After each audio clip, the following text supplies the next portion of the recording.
Hello, welcome again to episode 5 of season 2 of the Club Racing UK podcast. Dancing below me is Nick Holmes as part of the gruesome twosome that is Club Racing UK's Nick Holmes and Stefan Marsh.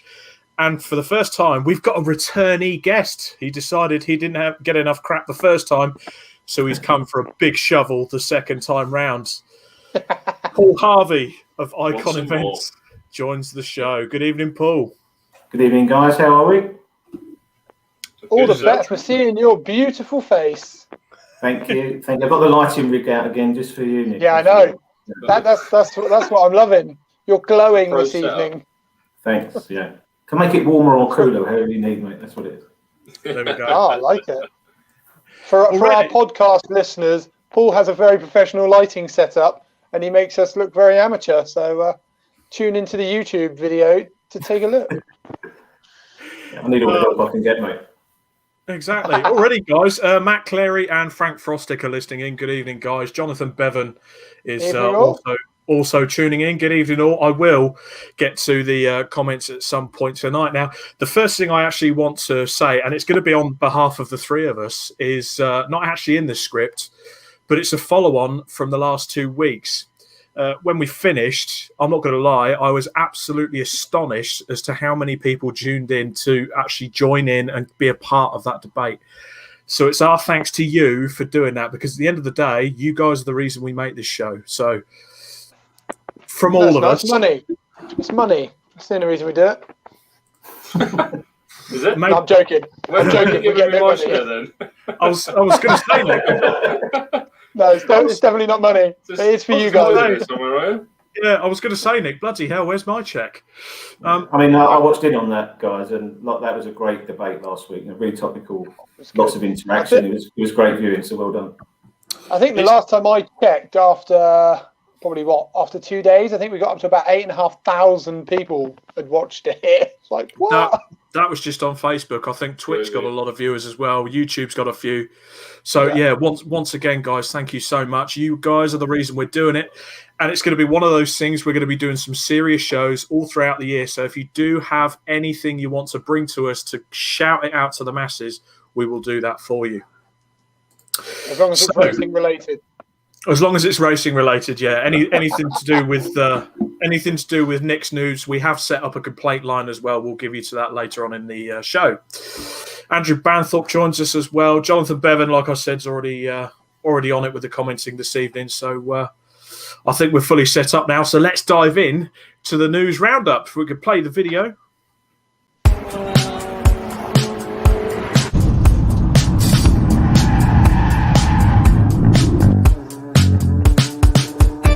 A little bit of wee in the end of my knob.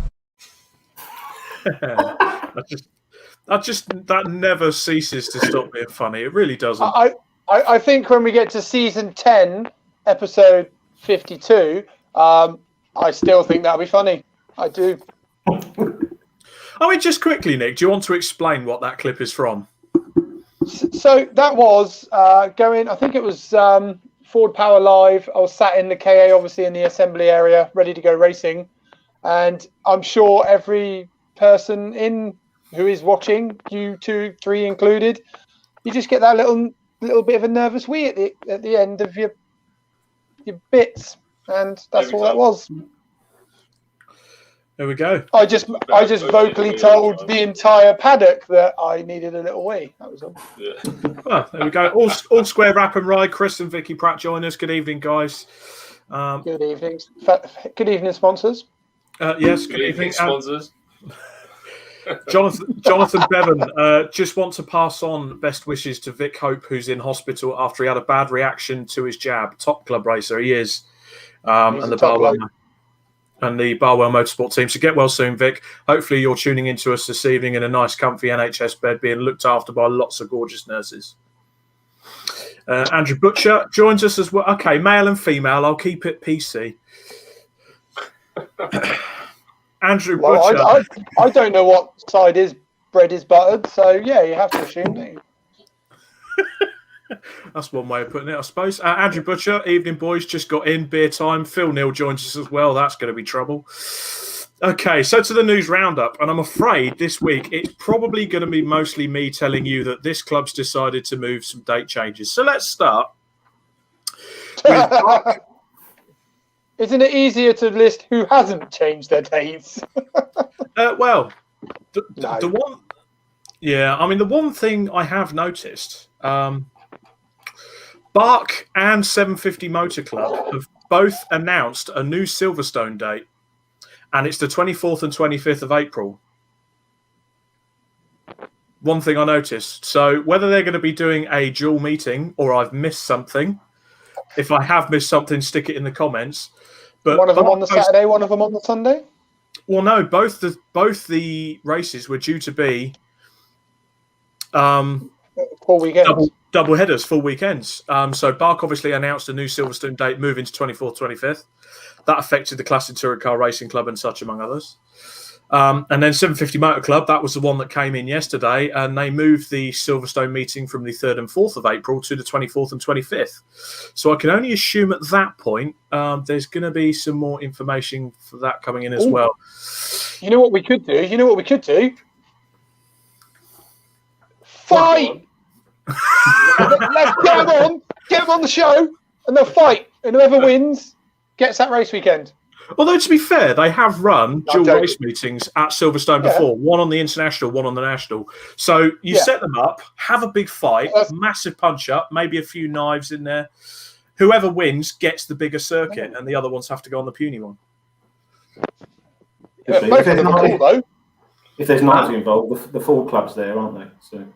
Oh, well, there we go. True, they need the smaller circuit.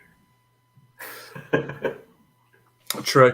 Bark truck racing meeting at Brands Hatch has been rescheduled to the weekend of June 5th and 6th. I do have that on reports that has greatly inconvenienced one celebrity, Ian Waterhouse, who's decided to get his hair done just before the Brands Hatch truck meeting, but he's having a bit of trouble trying to get a hairdresser's appointment in before June now. So we'll let you know how that goes, Mr. TV and everything. Yeah. He'll have his own makeup and hair staff anyway, won't he? I think so. He does. I was going to say, being a celebrity, he's probably worth a few quid now, so he's probably got entourage. Well, yeah, exactly. Carl Hitchin, Patrick Seal, Jamie Goff have all joined us as well. Evening all. Evening all. Right, let's roll on with more cancellations. This is a pain in the arse. Time Attack have moved their round at Cadwell Park, and that is going to be moved further from May due to the roadmap restrict. But basically, what it all boils down to, they don't like the fact they're not going to have crowds. I'm not speaking just about Time Attack one; it's all of them. They don't like the fact they're not going to have crowds, and they don't like the fact that the hotel stays might be a bit iffy. But I have seen that a lot. A lot of people are. Well, for a lot of people, they're out. You can't. Not everyone lives a stone's throw away from a racetrack. So, yeah. I mean, even we're like, but the hotels are open if your class is working. Just putting that out there. Yeah, but I mean, it's such. It's same as the elite testing, though, Steph. It's what do you class as what? It doesn't mean you have to be working. I'm just saying you can get a hotel room if your class is working. Right. Okay. But I, to be fair, I did see something somewhere. If someone can find the actual official write-up of this, I can't remember where I saw it, but I think if you provide your own means of accommodation and you're only with your household, you can still do it. But obviously, that's if you've got private land and own a motorhome, you're fine. So you can camp in the garden then? Yeah, well, yeah. Technically, yes, but it all boils down from that. They set across the roadmap, and of course, Motorsport of UK have gone, fuck yeah, let's go racing from the 29th of March or whatever it was. Unfortunately, wait, we got nowhere to do a poo. Yeah, pretty much. Stay over. Exactly. Well, I think that's what it boils down to, really, doesn't it? Obviously, circuits can't have people stay over because then they have to open up facilities for people to stay there. And obviously that goes against the rulings and things like that. So I think that's where you can get away with having your own accommodation. So if you own an estate car, I mean, you can try in a hatchback, but it's quite small. Take a bucket. You're well away. I didn't quite do the bucket, but I have kept in the estate car. It's quite comfy if you can get a double bed in there. But Racing UK top tip right there. Take a bucket. But to be fair, he said that you can pick one up for 97p as you walk into the doors of B&Q. Just put it out. If there is a sudden influx of buckets being bought from B&Q now, yeah, that'd be good. Send us a photo of you using your bucket. That's it. Yeah, don't hashtag it for fuck's sake. Oh my god! No, don't. Hashtag show us your bucket. I don't think so. The bucket challenge. The bucket challenge, or hashtag Club Racing UK told me to do it. Exactly. Nick's just trying to find out how many different ways he can get banned temporarily from social media. Oh yeah, should we? I was going to say the last time that happened, Nick, it didn't take long, and you didn't even show any wiener. I was well disappointed. I know, right? It's amazing how touchy people of social media land are these days. Don't even have to show anything. Yeah, I mean, Carl Hitchin, rough it up in the back of a van. To be fair, mate, I think most people are going to do that, aren't they? It's just where'd you park? Are they going to let you in the circuit, or are you going to have to lay by it? I can't see them letting you in a circuit. I don't know. No, I doubt it, because they'll know what they're up to. That's the problem.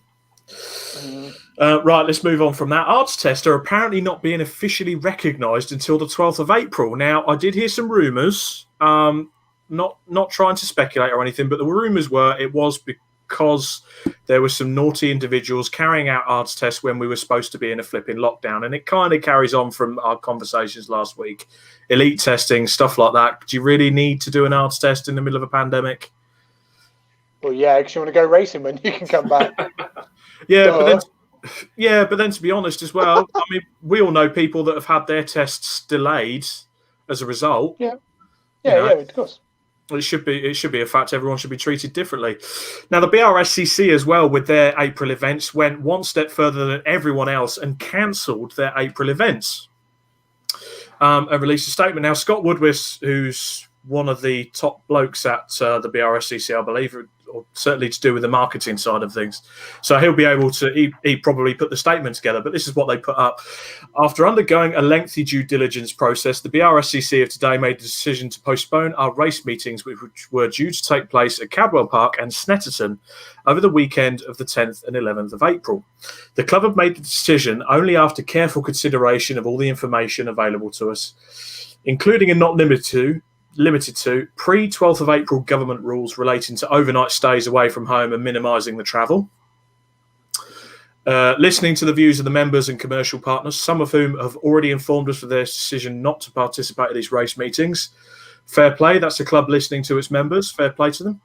The non-availability of ARDS testing between the 3rd of March and 12th of April, directly affecting numerous new members and competitors. And the uncertainties about the availabilities of marshals, race staff and co. So they do reiterate, though, they're a racing club. Racing is their lifeblood. However, the club believe that this difficult decision has been made in the best interests of our members, commercial partners, staff and volunteers. And they're looking to reschedule that. So, yeah. I mean, to be fair, the BRSCC, they were one of the ones that kind of started the ball rolling with the cancellations when they had race meetings in March done. But when you look at it, you kind of have to remember that they have shareholders backing their club, so they have to balance the books. That's it. They've got it's a juggling act, isn't it? Someone somewhere is not going to be happy with decisions, but I think fair play to them. It's as mentioned, you're looking out for everybody. It's still quite fluid, isn't it? Although they've said bang April 12th, you're allowed to go and do stuff. It's still up in the air, so stuff's going to get cancelled. And as we said previously, you've got to book these dates, because if you don't, someone else will. And I don't know, say the roadmap said a couple of weeks earlier, beginning of April, you could all go back to normal. You'd be kicking yourself if you missed out on those dates. So yeah, it's going to happen. Realistically, hopefully, end of April, May time, we'll be able to have a solid run of racing and various other things we can all go out and do in the world. Well, yeah, certainly. And let's get back to it. Yeah, and you have to look at it on the point, and again, we've pointed this out in the past few sort of weeks previously. We are mid-March. We're barely into the year, and we could well be, I mean, Stefan, me and you and Nick are booked into race smack bang beginning of April. That wasn't the case last year. We were in the middle of a lockdown. Boris had just closed us all down last year. So you have to look at the positives. The vaccines are working for the vast, vast majority. So let's all be positive about shit. Let's do this. Let's do this. Right. Let's be positive, people, please. Let's try. Let's try, for God's sake. To be fair, after what's been put on the pissing news, this is purely vodka, I promise. Yeah. After what's been put on the news the past few days, I think this is nice just for us to sit here rambling about various racing goings on. Because I don't watch the news. What's happened? Actually, no, let's not go into it. Oprah Winfrey gave an interview saying she didn't like the royal family. Liz must have said something awful to her or something, and Harry's in the corner giving it the big un and all this. I don't know. Something like that. All right, Piers. Huh? I didn't realise Piers Morgan was on the show. Oh, you want to play it like that, do you? Okay. No, I'm not going to walk off and then resign like him. But yeah, either way, we need to. The only thing that pissed me off about that interview was the fact that Meghan Markle clearly had an opportunity to talk about price rises in club racing, and she didn't do it. No. All right. I see where you went there. That was good. You know, she had the opportunity. She could have talked about the 750 Motor Club. She didn't. I was disappointed. What can I say? Anyway, Stuart Waite's joined us. Mario Neofitu, okay. It's a good suggestion. He suggested a Lenore bottle for certain things. In the back of an estate car. Used to have one in the back of my RAC van back in the day, just in case. I hope it's not still in there. I really do. I quite like it, as long as you hadn't washed it out before use for the first time, and you would get a nice fragrance at the same time. Yeah. I mean, to be fair, Steph, with your urine habits, you'd have to buy one of them jumbo bottles, wouldn't you? Yeah. I think multiple. What, the last 3 months? We'll do a 6-pack. I could just, oh my God, I've just got this thought of outside Steph's van. There's just these full up bottles of Lenore just down by the back door the next morning. Jesus Christ. Hey, you know what you could do? After the race weekend, stick them back in your cupboard and let the missus use the washing machine. Just a vile man. I'll tell you what, that is taking the piss. That really is. Oh, terrible. And Carl does agree, right? He says at least it will smell fresh when it's full. If it's a number 2, it would have to be a runny one. I should have proofread that. Jesus Christ. Oh, God. Oh, well, I like how the conversation's gone from really serious club racing. Some events have been moved to turds in the Lenore bottle. Yeah. Okay, more comments, sensible ones this time. Jamie Goff, what's the first race for you guys? Right. Myself, Steph and Nick are racing in TDC on the 10th of April at Donington Park. Hell yeah.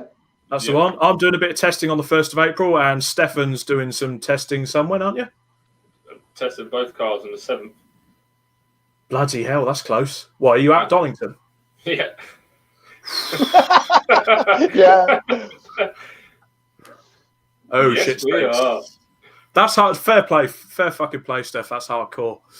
Okay, so that's Jamie Goff's question answer. Patrick Seal, okay, Piers, that's you banned. Jordan Honeybone.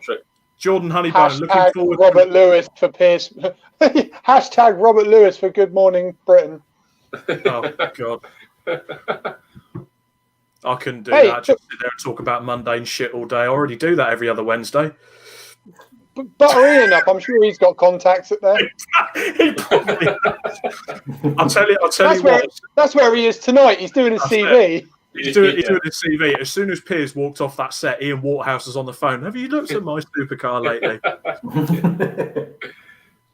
Patrick Seal, Steph. Patrick Seal says, see you at Donington, Steph, on the 7th, where they're testing too. Yeah. Patrick, have you got a garage? Let me know if you've got a garage, because I couldn't get one. So I'll be pushing my Mini in the back of your garage. That's what she said. Jordan Honeybone, looking forward to racing against you boys this year.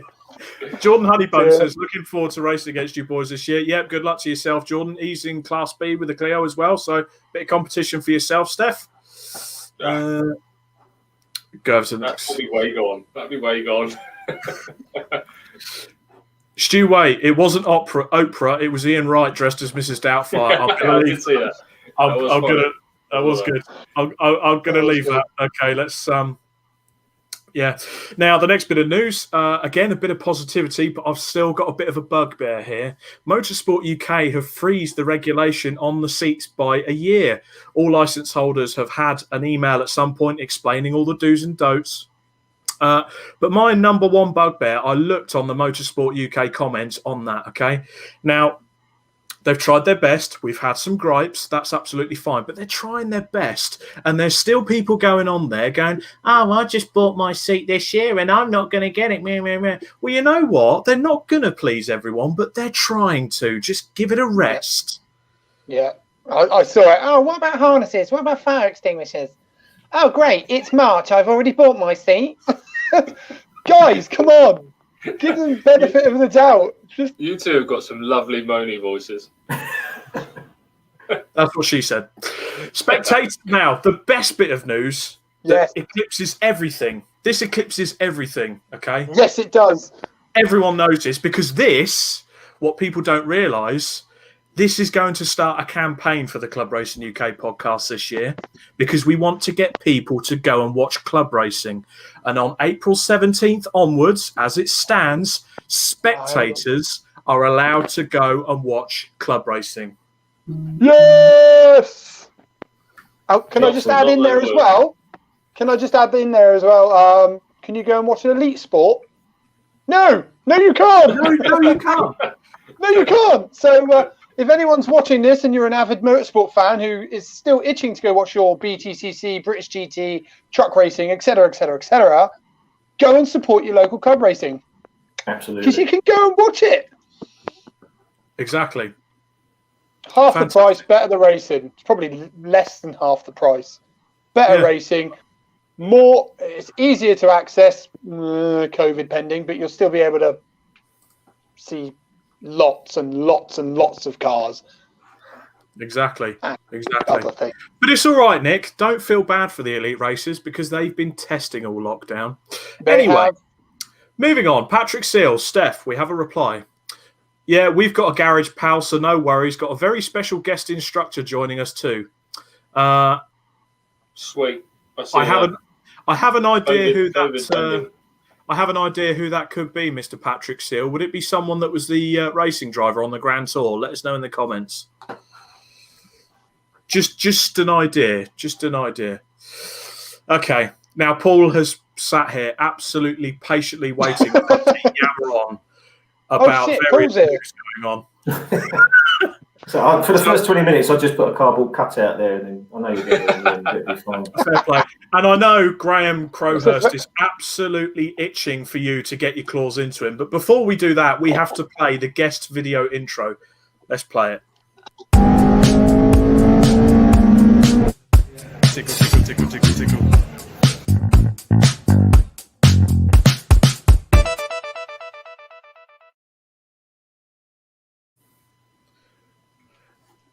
That's special, that is.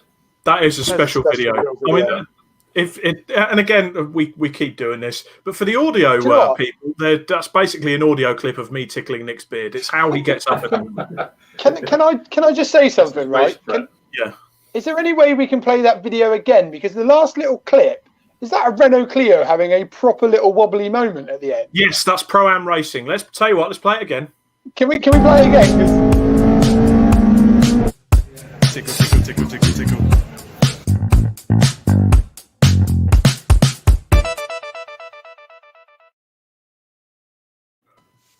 Round of applause, Pro-Am Racing. That is how have we not mighty noticed setting this before in our own intro video? It's Scott Thompson who was the driver of that. That's at Snetterton, turn 1, force end in the wet, and that is genuinely. That's brilliant. How have I not noticed that in our own video? That is, as you can see, everybody, I pay lots of attention to this show.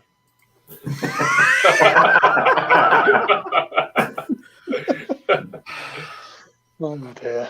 All the work I put in and Nick forgets, bastard. Okay, before we introduce you, Paul, we'll just have some more sexy comments because Scott agrees with us about the club racing. Club racing provides amazing value for money and what you pay for the price of a ticket. Well, I'll tell you what, Scott, you'll be one of the first people I contact when we start this campaign to get people out club racing. We'll put some ideas for you. We will sort something out. We want this to happen so badly. Yeah, Jordan Honeybone has revealed that video clip was from his camera. That was mega. Where's our revenue for the footage? Jordan, I earn absolutely sweet FA for doing this podcast. We have no money, as you could see. Thanks for the video. So all I could say was I probably found the video on the internet somewhere that wasn't grot, and I thought I would add it into the intro video. So much love, and that was that was Jordan and Ray Honeybone's Clio clip there. Give them a like and a follow. Why not? Chris Pearson of Sepia Photo as well joins us this evening. Right. I think you missed a comment higher up, Rob. Whereabouts? Where am I going? Where are we going? Jordan said we don't need instructors. Apparently, we're rapid. Oh, I genuinely missed that comment. I do apologise. I genuinely missed that. To be fair, just do what I do. Just try and give it a head send. Try not to break your splitter off because I have a habit of doing that. And try not to mow the lawn. See what happens. Right. Yeah. Exactly. That's all I was doing, mowing Palmer's grass. He doesn't like that, does he? No, he doesn't. No, he did in the first. Jesus. Although there is 2.0 has been mounted onto the car with a lot better mounting points that hopefully you won't see get shattered into a million pieces this season. Yeah. Alex Neville actually. Your co-driver's Nick. Shit. I didn't think about that. Right, Alex Neville has a question for our guest before we introduce you. Hi, Paul, massive fan. Was wondering, what's your preferred gear to start a race in, first or neutral? Neutral. I can tell you, it was one of my first races in the car that we're going to be talking about later. Donington Park, first round of Track Day Championship, second race, quite a long hold on the grid, stuck it in neutral. Yeah, forgot to put it in first gear and revved it. Thought, there's no bite point on the handbrake. That's interesting. And then thought, oh no, I'm in trouble here. And it's not a nice place to be when everyone else is setting off and you are absolutely static, trying to work out what's going on. Not a lot of fun. I think Alex was up in race control at that point as well, and I think there was a few expletives being thrown around from the various people in race control because it was not the safest of things to experience. I've got a bit of a funny story, and it's a bit off topic. Okay. I find it quite funny.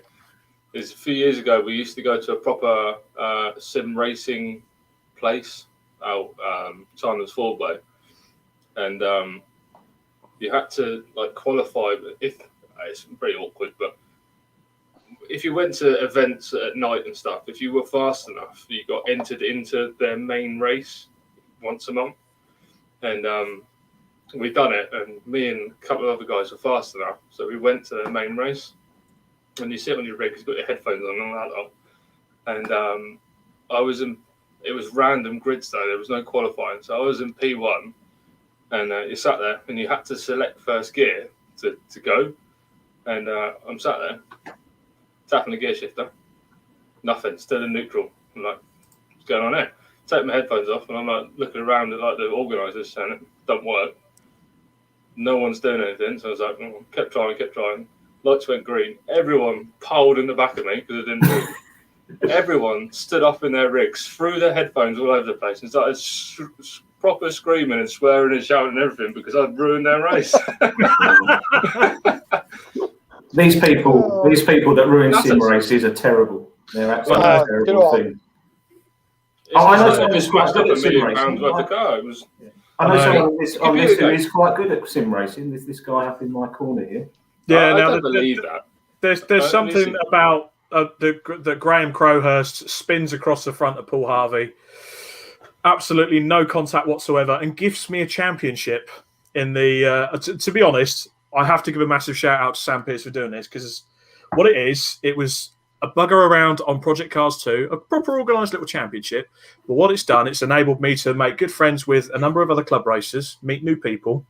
It's kept our minds ticking over in what is, let's be honest, a difficult time for a lot of people. So thank you very much. And the fact I won it, was pretty chuffed with it, but I wasn't expecting to get that. So thank you, Sam, and thank you, Paul Harvey, for organising that. That was great fun. Big shout out. For the record, for the record. No, I was on my wheel. I've got a wheel rig.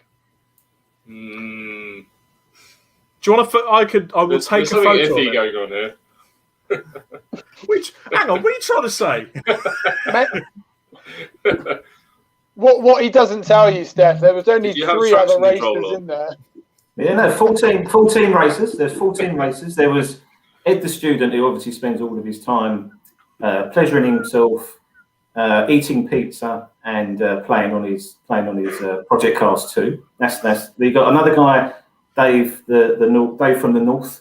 Dave of the North. He's a non-racer, but everyone else was either TDC, BMW CCR, proper racers. Hence the fact that it got a bit serious. Genuinely serious. And Rob Salter, I think it was Algarve, when we went to Algarve, he pulled over in the corner and just sat there, because you're not allowed to race quick, because we took points off if you did that. So he just sat in the corner and crossed the line in 10th or whatever it was. But yeah, it was properly competitive.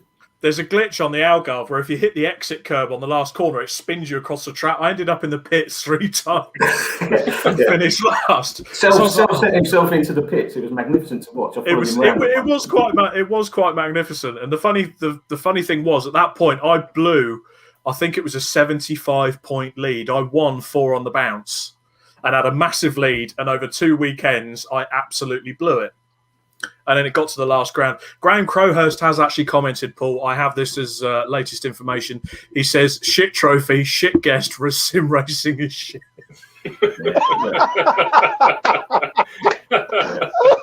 all I've got to say on the matter is the beast was tamed. He went in the wall. He's got to grow up there and get over it, hasn't he? Yeah. Now, I've got to be honest, Paul. Ed Whitehouse says, Paul is an old bastard who came last most of the time. I think that's maybe in response to the student pizza box comment, but let's just say that most of the competitors have said, "Could I go back to commentating next series?" Okay, well, tell you what, let's stop mucking around and actually get on with today's topic. But first of all, we're going to catch up with Paul, our guest today. Now, the last time you were on, Paul, you were with G&M Racing. Yep. So it'd been this time last year. Literally, you were one of the first guests we had on the show, weren't you? I was, I think, week 3 or 4, yeah. Yep, so describe your 2020, what's happened since then, and describe your sort of future.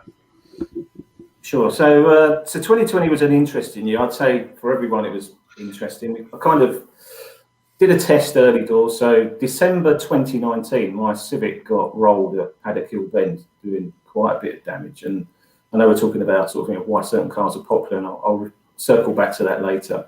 But Sam, I know we use Sam Pearce quite a lot on here, but he's looked after my cars fantastically well for a number of years. 70 hours he put into that car, and it was smashed up completely on the driver's side. Nothing dangerous with the engine or anything else. Managed to repair it, get it back out for the March test and power run at Snetterton, and then obviously 3 or 4 days later we went into lockdown. So we weren't in any rush to get back out, let things settle, and basically just did some track days throughout the year. In the middle of the summer, I jumped into Toyota's racing saloons with the Super 2 Motorsport guys on an arrive and drive basis in a Fiesta ST 150, and managed to get 2 wins on the day. And that was the first time I'd shifted from 45-minute races into sprint races, and I really enjoyed that. And I think I'll be doing more of those moving forwards. And then I kind of knew that something was up. So as a thank you to Sam the year before, I'd sponsored him to do his arts test. Golden rule, never never pay for your mechanic to do his odds tests, because he gets silly ideas about wanting to go racing himself. Also, as well, a few months before, we'd done quite well, and I'd messed up on the last lap in the track day championship race on the Brands GP circuit and lost the podium, and I was absolutely furious with myself. So I had to exercise the demons. On the Friday after that, I booked a open track day and said, right, I'm going to go down there and nail this circuit and get on top of it, because I've driven really badly. Sam happens to jump in the car and puts the car, what would have been P2 on the grid overall on lap time, outright in the race the week before. So already his interest had got sparked into the racing scene. Did his arms test at the back end of that year, and then after I'd done the TTRS races, we decided that between us, we'd let him have a go in the track day championship race, which was in November, and then we'd share the drive in the track day trophy race. I knew that things had changed between us when, after the qualifying of the championship race, a message was sent down from Parc Fermé, where Sam was in the car, asking me to get his Derezas ready for him so that I could put them on when he came down. And that was like a 180-degree role reversal, because he always looks after the car. And he even sent someone down to say, get the Derezas ready, mate. Put the Derezas on. I'm in the car first. Yeah, exactly. Yeah. So he comes down, put the Derezas on, absolutely buckets down with rain. So he comes and goes, I might have stitched you up here, mate. Yeah, I think you have. Yeah. And then the rest is history. I mean, you guys have referred to it. The track day championship race was absolutely mega. You know, he went out and cleared off into the distance. We've done various upgrades on the car as the season went on, and that worked really well. And then we went out again on the second race and won class and came second overall on track in the trophy race. So 3 races, 3 wins last year. So that was all right. I'll take that. 100% record. Yeah, he definitely wants a trophy though. He won't let me have the shared trophy, and he won't pay 40 quid for another one. So he's nicked the trophy, so he's got 2 sitting on his shelf. And this year, he's definitely a mechanic. Then he's a tight ass. Exactly. Yeah. And this year, a bit of a change of tack. So Sam's building a Civic Cup car. Because he supported me for a long time, I think it's the right and proper thing for me to do to support him. Plus the fact he hasn't done his trainer test, so that's a bit of an issue for logistics. So being 48 years old and getting on, I've got grandfather rights, so I can drive the van and trailer. And he's building that to hopefully June he'll make his debut in the Civic Cup Championship in a full Civic Cup car. Which seems to be a really big, bulging grid with the cup in the production class. I think it's 45, 50 cars registered already for that series. Yeah, it's certainly had quite a revamp, hasn't it? Yeah, so 3 or 4 races that I would normally race, I'm going to be supporting Sam. And then I might just do the odd arrive and drive, because the Civic that I had, I've sold to one of our friends to keep it in the family, because I just didn't really see myself driving it this year. And so it's gone to Tom Starkey of Green Star Racing. He's going to give me the odd drive, and I'll do the odd arrive and drive as well. So yeah, I'm definitely going to be on the circuit, but I think this year is going to be about working out the Civic Cup paddock and filling that out. And I think that spec racing, and that's a really competitive series. I'm really excited about getting involved in that. It's on the undercard for Time Attack rather, and it's also linked to a lot of shows, so like Tuner Fest and everything else. So coming back to your earlier comment about crowds, hopefully we'll get some good crowds, and that's a really good series that's kicking on again, because last year it was a little bit flaky and it's bounced right back. So really pleased and excited. Yeah, awesome. That one has boomed, utterly boomed. There's so many people I've seen going over to the championship. So yeah, I mean the cars are cost effective. I mean Sam bought his donor car for less than £1,000. He bought up a shell with a cage for, I think it's about 3.5-ish with a proper cage in that as well. Really nice thing. Parts are a bit in flux. They're introducing some new parts this year, so it's opening up from just the one choice that you had previously.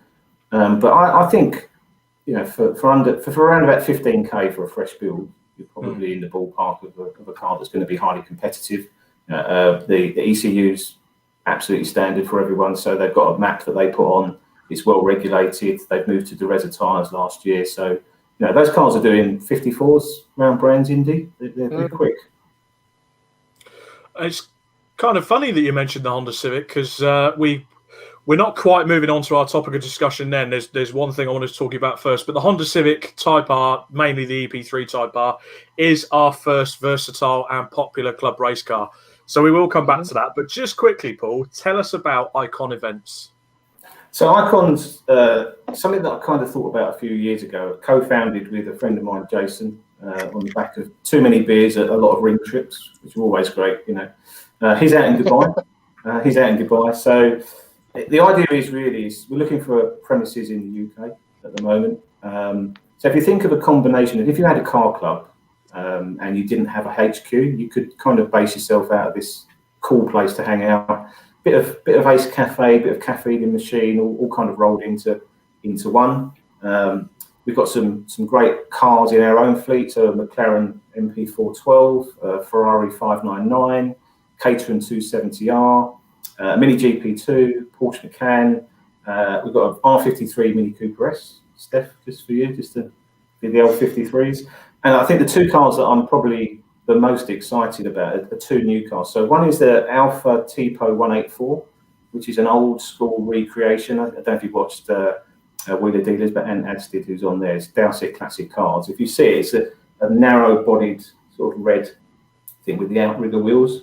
And they're thinking of making that into a one-make occasional race series as well, which would be like mega cool. It's taking things back to like 40s and 50s. This thing's beautiful. So have a look at that. And it is infinite wisdom because the prices in Dubai are a bit cheaper. We bought a back mono last week. So we're all going to scare ourselves sensing that. So yeah, mixture of UK and Dubai. Cool stuff to do with cars, bit of track stuff, bit of road stuff. Nice place to hang out. And hopefully sort of share some great stories and some great times with people about cars. That's the plan. Nice. That's why we're all here, isn't it? Exactly. We all sort of have the same passions, and it normally includes four wheels and the steering wheel. Yeah. I mean, if you see anywhere, whether it's a coffee stall or a great big venue, as soon as you get people that can share their passion of cars and see eclectic things, people gather. They just meet up. So we're just facilitating that. And Jason's coming back from Dubai in 12 months. He's been out there about 10 years or so, and he wants to do something to do with cars, and it's been in the planning for a while, so we're going to give it a go. Fantastic! I'm looking forward to certainly see that take hold and maybe pop down towards to Icon events for a few events. Because are you sort of looking to get a home base in the Dorset area? You were saying potentially. Yeah, I mean potentially in Dorset area. So Jason's a Basingstoke origins. He's got a daughter up in Aberdeen, I think. So there's a discussion about whether it should be Aberdeen or the South Coast. South Coast sounds better to me. Let's be honest, people. All the best people live in Dorset. There you go. Hang on, tumbleweed. Hey. Yeah, maybe we shouldn't put it in Dorset. Come on, please come down to Dorset. I'll be over every day. You just know, Paul, if you do that, you're just going to have Nick at the window every day, just pouring to get in. Licking the window, probably. Yeah. Please let me drive your car. Yeah. Is there any cars to drive? Exactly. Well, fantastic, and we certainly look forward to seeing the Icon Events brand grow as it is already with Ed Whitehouse at the wheel, certainly on the social media side of it. So we'll keep you updated over the next year or so. Yeah, if you want to check it out, it's at Icon Events on Instagram, and Ed's done a great job of getting up to just under 1,000 followers in a couple of weeks. So good things to come, good interesting content, and if you think it's boring, let us know. We'll put something more interesting on. Simple as that. There we go, fantastic. So, guys, today's topic is the versatile club race cars. And why are they so popular? Now, I'll be honest, I did a bit of sleuthing, or rather, I was bored and was looking through TSL one day, and I found about 5 or 6 cars that I thought, bloody hell, they keep coming up. Now, okay, it's probably going to be the one question that everyone's going to say, duh, well, it's quite obvious. Well, okay, let's look through the most popular. And I guess we'll start off with what is arguably the most popular car in club racing at the moment, and it's the Honda Civic. Simple as. Normally an EP3, one of those bad boys. So they're Civic Cup spec. I had a little browse on Marketplace. You can pick one up for between 8 to 12 grand, ready built. Obviously, that's the Sam Pearce Motorsport prepped car as well that Sam and Paul drove to several wins last year that Paul was just on about. And if you want a modified spec car, you're looking at about 8 grand onwards. Now, Paul sent me a list the other day. I'm not going to name them individually because we will be there for absolutely fucking years. But that car is eligible for 21, give or take, championship series. And by eligible, I mean that car can enter its relevant class and be competitive. So you can buy one of those cars and challenge for trophies. And at that point, last year, in 2020, even with the shortened year we had, 16 series, that car won either overall or its class last year. Yep. That's astounding. And you look at the stats on it. So it's a 2-litre VTEC, obviously rice burner, K20, about 200 standard, would you say? 198, yep. Yeah, 198. Yeah. And you're looking at up to 100, 240, 250 easily with the bolt-on parts. Slight tweak of the map. Endless parts supply, the tuning upgrades. You know, you look at the likes of Tegiware and all the Japanese manufacturers that come in with their various tuning bits. And to be honest, have you ever looked at a tin top series that hasn't got one in? No. And you start to see more and more of them. Yeah. Yeah. They've been around the track day scene for years, and they're just migrating into racing away from track days at the moment. The problem is they're easy, aren't they? You as we just said, you literally buy a car, you bolt bits to it. You know, you're not talking full engine build. You haven't got to go mass throttle bodies and standalone management, this and that, to get a fast, well-handling car. You literally just buy it, put an intake on it, and you know, a loud exhaust because it's a bit of Jap scrap, so you've got to have a massive, loud exhaust on it.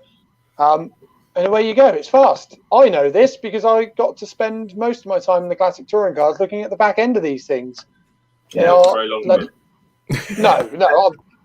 After the first 3 corners, they were 3 laps ahead. But and I think the thing about it for me was I'm really simple and have got really no patience or tolerance for cars that keep breaking down. Anyone will tell you. I mean, I had a 330 challenge car, and on the first day it leaked petrol because we filled it up, and obviously for the race series it had never been filled up, and the gearbox went, and it was sold before I left the circuit. First day I had it on track. So I've got no patience, and I bought back this Civic that I'd sold in order to get the 330. But just to give you an example of why, so last year, Snetterton did 9 30-minute sessions in it on a track day, and then stuck it on the dyno for the day. Brands Hatch test for track day, 325 laps of Brands Indy short circuit. 3 weeks later, another 265 laps on a track day. 4 weeks after that, 283 laps on a track day. Then after that, in the rain, we did 210 laps on the Thursday before that race weekend. Still on the same set of rear tyres, still on the same set of disc and pads because we had bigger AP stuff. And all we did was top the oil up, and we had one issue where one wire got caught on the radiator, and that was fixed. And it did all of those laps. We literally put it on the trailer, spanner check it, everything was fine, fill it up with fuel, send it back out again. It's like a Terminator, those things. And that was running 245 brake, around about 219 at the hubs. Yeah. And they rev forever. They literally do 40,000 RPM just all day long. I think my red line was like 8,750 or something like that. Yeah. It's mental. Yeah, I mean, Jonathan Bevan comments. Obviously, he's got the DC5, so he's same engine, different, and he's basically put. And I've heard this as well. So it's cheap to about 260 horsepower, and then costs a fortune for every 10 horsepower extra. Now I've spent. Okay, not meaning to sound like a knob, but I've spent a fortune on a 2-litre Z-Tech, and I've just got that to 200 horsepower. So I'm still going to be behind a K20. Nick, the same with your Vectra, your 2-litre. You're going to have to spend a fortune on that to get it near to Honda standards. So that So my aim at the moment, obviously, Mr. Justin is building my engine at the moment, Mr. Vehicle Tech Mobile. plug. We're putting bigger pistons in. We're doing this. We're doing that. It's getting, it's got Genvs ready to bolt on it. Spark Developments are going to put an ECU and everything in it for me, and I'll be happy with 210 brake. Yeah. Still nowhere near a Honda Civic. Yeah. And we did our upgrades in stages, and every time we went through each stage, you put the stuff on, and it just works. It just went again, and we went out and we did a whole day again. The moral of that story is don't ever give Sam Pearce your car with a full tank of fuel and say to him, "Come back when you're ready," because he will stay out for 70 minutes. And at one point, he actually had a passenger who was texting me saying, "Please call him in. I'm bored now. I've been out here for nearly an hour."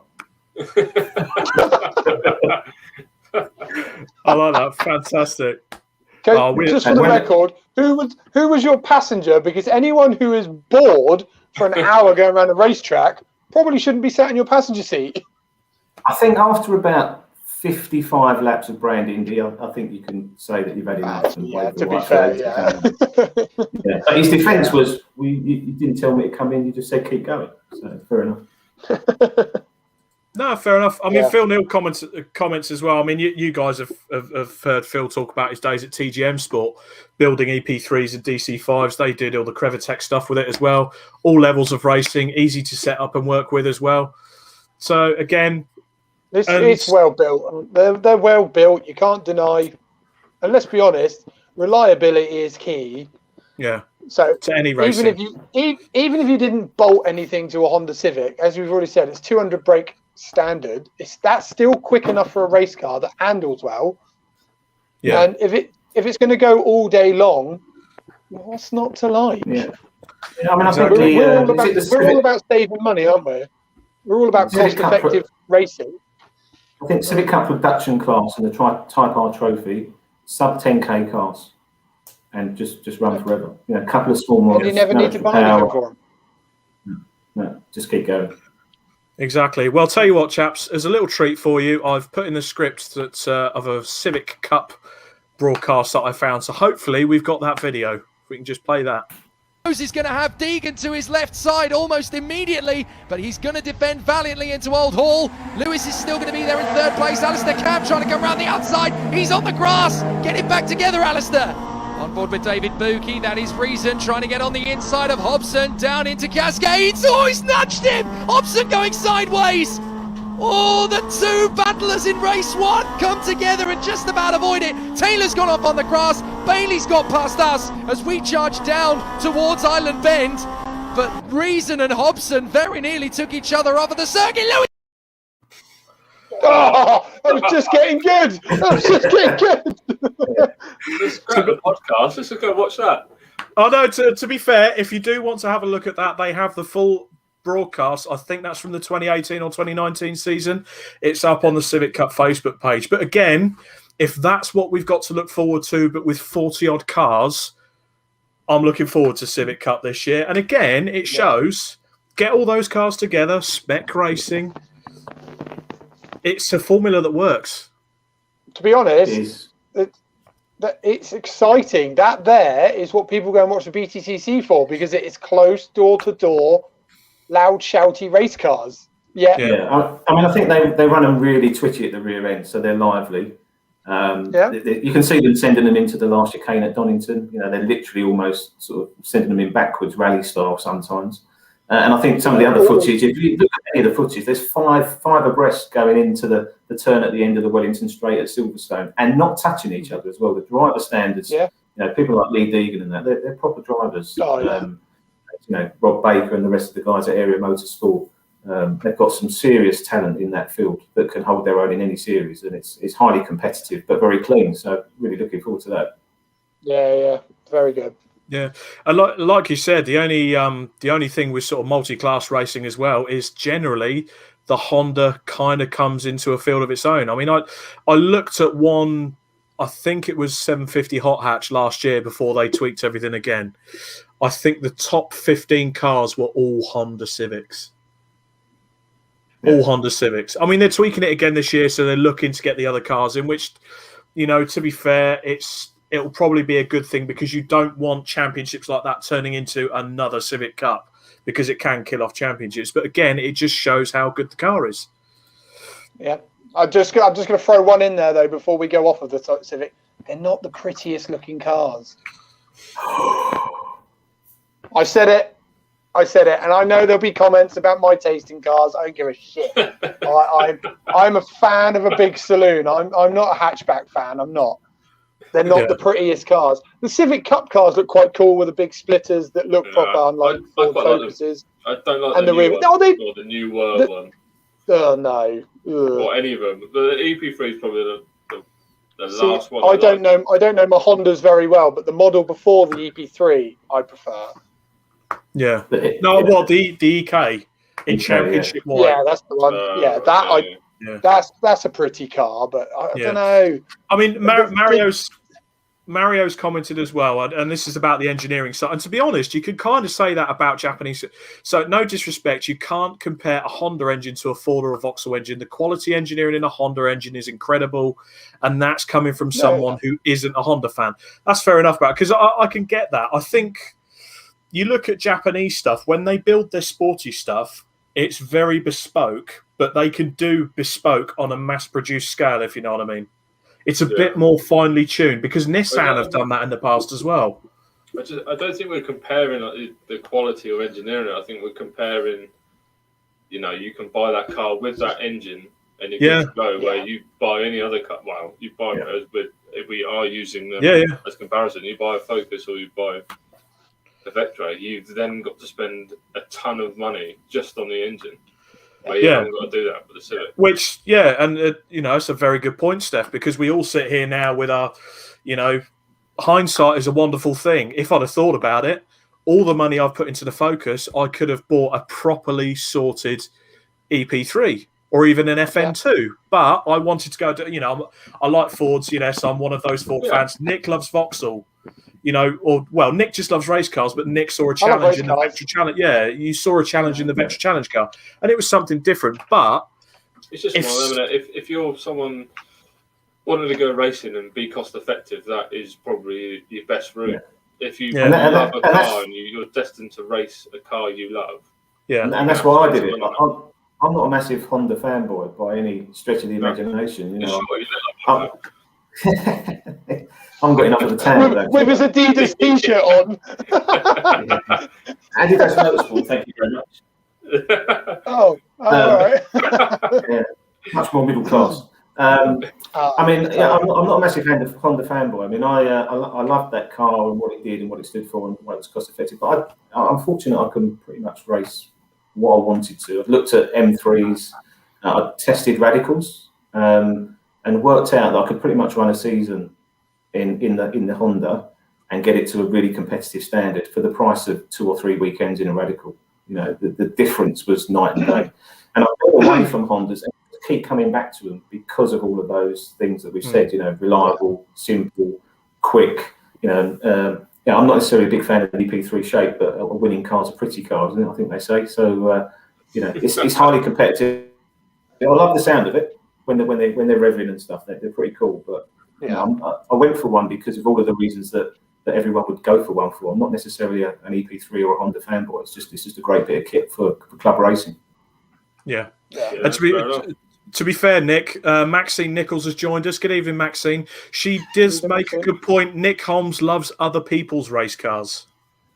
Yes. Yeah, he does. And incidentally, if you are looking to get a driver in your car. Yeah, well, I haven't got a race car at the moment, but I'm pretty sure I should talk Sam Pearce into letting you ever go with his EP3 at some point. Like you say, I will drive anything that is race car related. I love all race cars. I'd race a milk float if the opportunity was there. I would. He told me specifically not to offer it. I just like racing. He said to me, he said, whatever you do, don't give Nick a drive in my car, don't offer it, don't mention it, just tell him you haven't got one and get rid of it early doors. Just get the conversation about can I drive your car out of the way. Just say I haven't got one. Sorry, mate. But I haven't got one. Yeah. There we go. I mean, to be fair, if someone came and asked for my advice, I've got this sum of money. I want to buy a ready-built race car. If he came up to me and said, I've got about 10 to 15 grand, maybe a bit less, I'd say get an EP3 Type R. If Wait. What? For the record, there is 4 other cars on this list we're covering. There is, because if he then came up to me and said, I've probably got between 5 to 8 grand, I would tell him about the next car on our list, which is, of course, as we go to the Chateaux of France, the Renault... No, I can't really say it. It's got valve. No, you've got to do it. You've got to try it. Renault... The Renault Clio. Oh, yes. The Renault Clio, the 172, the 182, and the 200 has started to really creep into racing folklore. And funnily enough, we go back to Paul Harvey, because wasn't that your first race car? It was my first race car. I said I've been through a few cars, and I get bored quickly. And I had an EP3 track car, same reasons as before, with carbon bits all over it, which was pretty nice. And I decided to go racing. And the best way to do that was to go for a 182. So I bought that from Dave Hitchin, who was already in the Track Day Trophy and had got podiums. Paid $4.5 grand for it. Spent very little on it, apart from some new tyres, and got Mark Fish Motorsport just to go through the car, and went racing with it. I think the difference for me between that and the Hondas is you can get more power out of the Hondas with bolt-on mods. I think the 182 is much more limited in that regard. But it had cheaper tyres and brakes and everything for 15-inch wheels and tyres and OEM calipers. I had AP brakes on the other car. So, all that kind of stuff. I think that the big thing for me was just the question mark over the gearbox on the 182s. They can be prone, if you put diffs in them and stuff like that, they can be prone to munching through a few gearbox. But to be fair, these are all road cars converted for track use that are never really designed to take it, are they? So, they're a great car. And I'd put them cost-wise probably broadly in a similar bracket to an ST150, which is probably on your list as well. But they're a great car and can be competitive in sort of, those 200 horsepower brackets. Mm-hmm. For the record, for those, I can beat them in my Vectra. I've done that. I remember that. And they are prettier. They are a prettier hatchback than the Civic. So... Yeah, they are. I mean, not to take the piss, they are certainly a cheaper option to the Ricemobile. It's a good for me. That would be a good starter option. Ricemobile. So see that. To be fair, I would have bought if someone had said to me. Actually, everybody said to me, buy a race-ready car, and I went, nah, I know what I'm doing, and I don't. I should have gone and bought something like a Clio, because I've driven. Actually, a friend of mine owns a 182 Trophy. My mate Harry, and that thing was hilarious fun. He's done a fair bit to it, but hilarious fun car to drive. When I bought it was literally $4.5 grand, and it was turnkey go racing. Everything was in date. Yeah, it was just ready to rock and roll. Yeah, I should have done that. Andy Pointer actually comments on it. He's bought an X750 Motor Club 182. They're superb fun, easy to drive, engine's bulletproof, gearbox shits itself. Yeah, Can't say fairer than that. And to be fair, guys, I mean, as well as the sort of standard, I mean, a K-Tech Clio, right? Again, I had a look on the marketplace. You can pick up a K-Tech spec, and that's the Clio 182 Championship Series. You can pick one up for between 5 to 8 grand, which to me is good value. And like you said, you pick very good value. Paul picked one up for 4.5 grand, so that's even better. And if we just bring up that third picture there, Elaine, in the background. Sorry, I'm looking at my other screen here, but. There we go. So you look at a car like that. Now, that to me has been extensively modified. It's probably potentially got some ex-Clio cut bits on it. So there is scope, to sort of modify them and make them better, as we've seen. You take the picture down now, Elaine. Thank you, mate.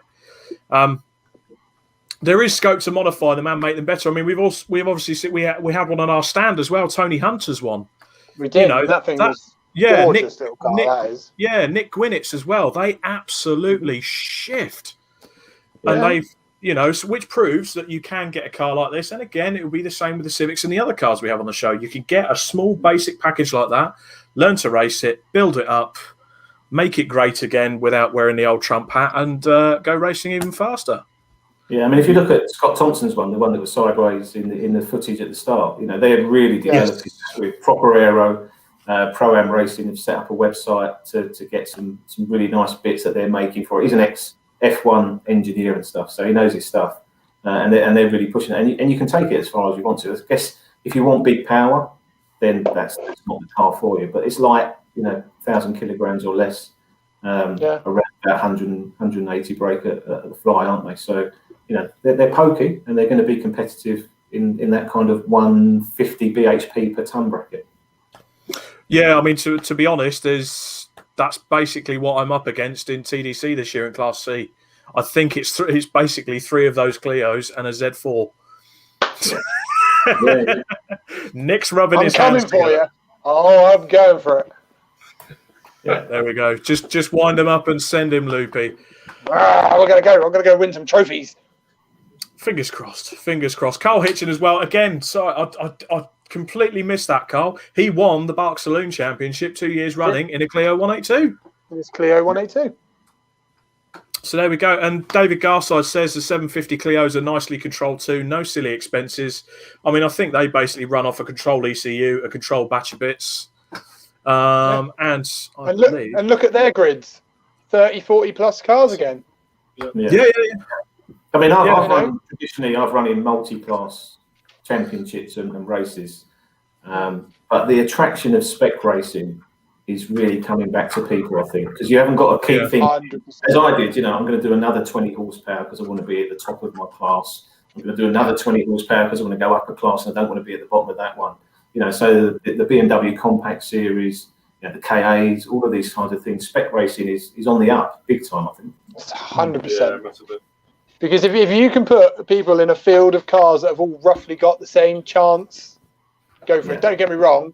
I can live and learn. The first series I ever joined with the classic touring cars, massively underappreciated just how bad I was going to be in that, and should have done my homework and found somewhere where my car would have best suited, because that series was a matter of if you've got enough money to pour into your car, because it was just a 2-litre series, so you just and that's fair enough. Don't get me wrong. There's nothing wrong with that. If you want to be able to develop your car and make it as fast as possible with very limited restrictions, fair play. But that unfortunately wasn't for me. And if you come back to like the Civic a little bit, the Area Motorsport one is sequential box, 300 brake off an NA, battling with M3 E46 M3s. You can take that sort of stuff as far as you want. I just think everyone's just thinking about things a bit differently, and close competition is what it's all about. And you'll always find in the spec series, you'll always find someone of your ability or pace that you can race with, but equally you can win outright. Anyone can win a race in a spec series. I mean, it's too easy. Yeah, Stu Wake comments as well. I won the 2014 production BMW Championship. 5 people went into the last meeting and could have won that championship. Yeah, brilliant. So, spec racing. And again, it's coming back because people are looking more towards bang for your buck. I mean, if the day ever comes I decide to sell the Focus or strip it down and sell the bits off, the next race car will probably be something in a spec series.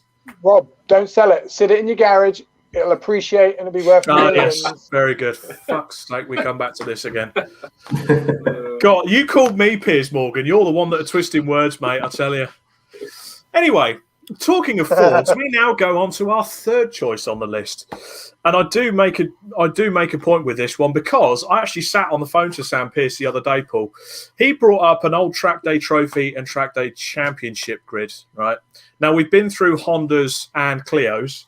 This was the third car. Now, these 3 cars made up 3/4 of the grid. And it's the Fiesta ST 150, which Stefan... There we go. So there's a selection at the front of the Fiesta Championship. So they have a few one-day sort of one-make championships going as well. I think there's more photos on there. There's another. So that's Kester Cooks that's running in Track Day Championship at the time, or it might have been his old car. And then you see the yellow one in the background, and there's that handsome chap fresh from his wins last year. It's him again.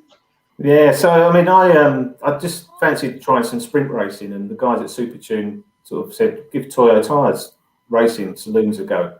Yeah, I really enjoyed the paddock. A really eclectic mix, Z4s.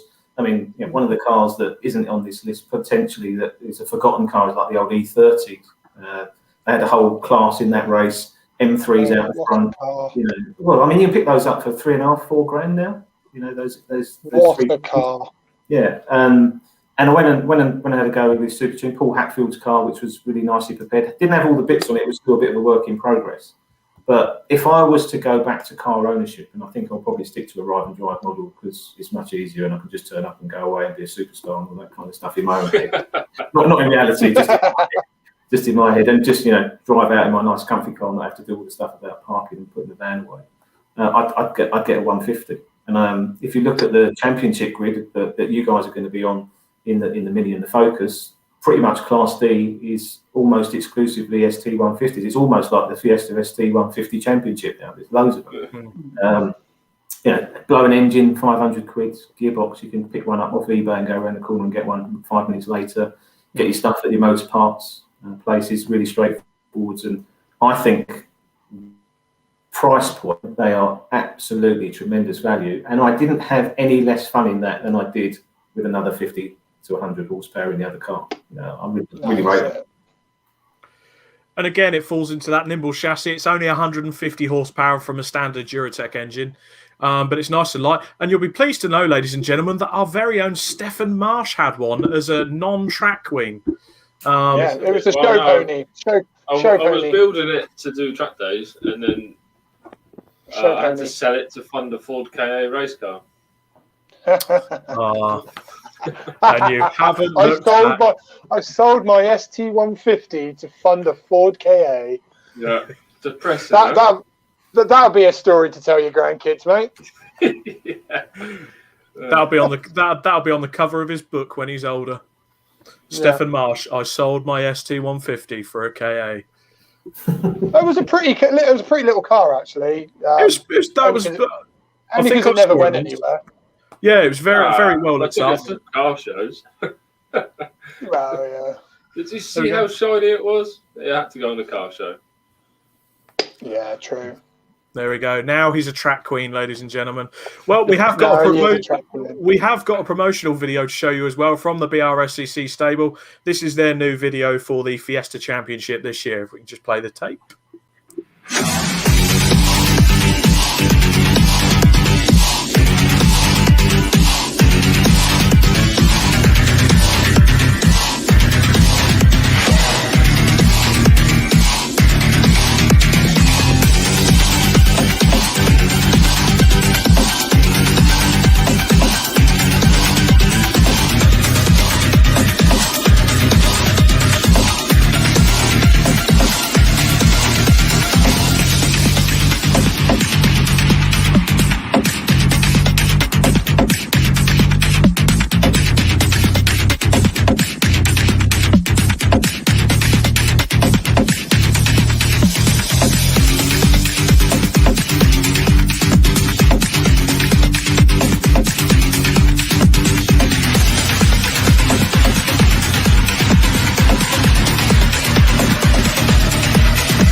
Sorry. Oh, that was a banging tune. Getting his rave on. Nick was just busy raving there. So again, you know, third car of the night, and it's got a single make championship it falls into with close racing. But if you want to modify one, I just so happen being involved on the Modified Fords WhatsApp group. There's a Fiesta ST150 that's having a 2.5 Duratec shoehorned into it. Everything bespoke made suspension-wise, everything rose jointed, you name it. That'll be pushing 300 horsepower with a full sequential gearbox in it. I've seen one with a Cosy YB in.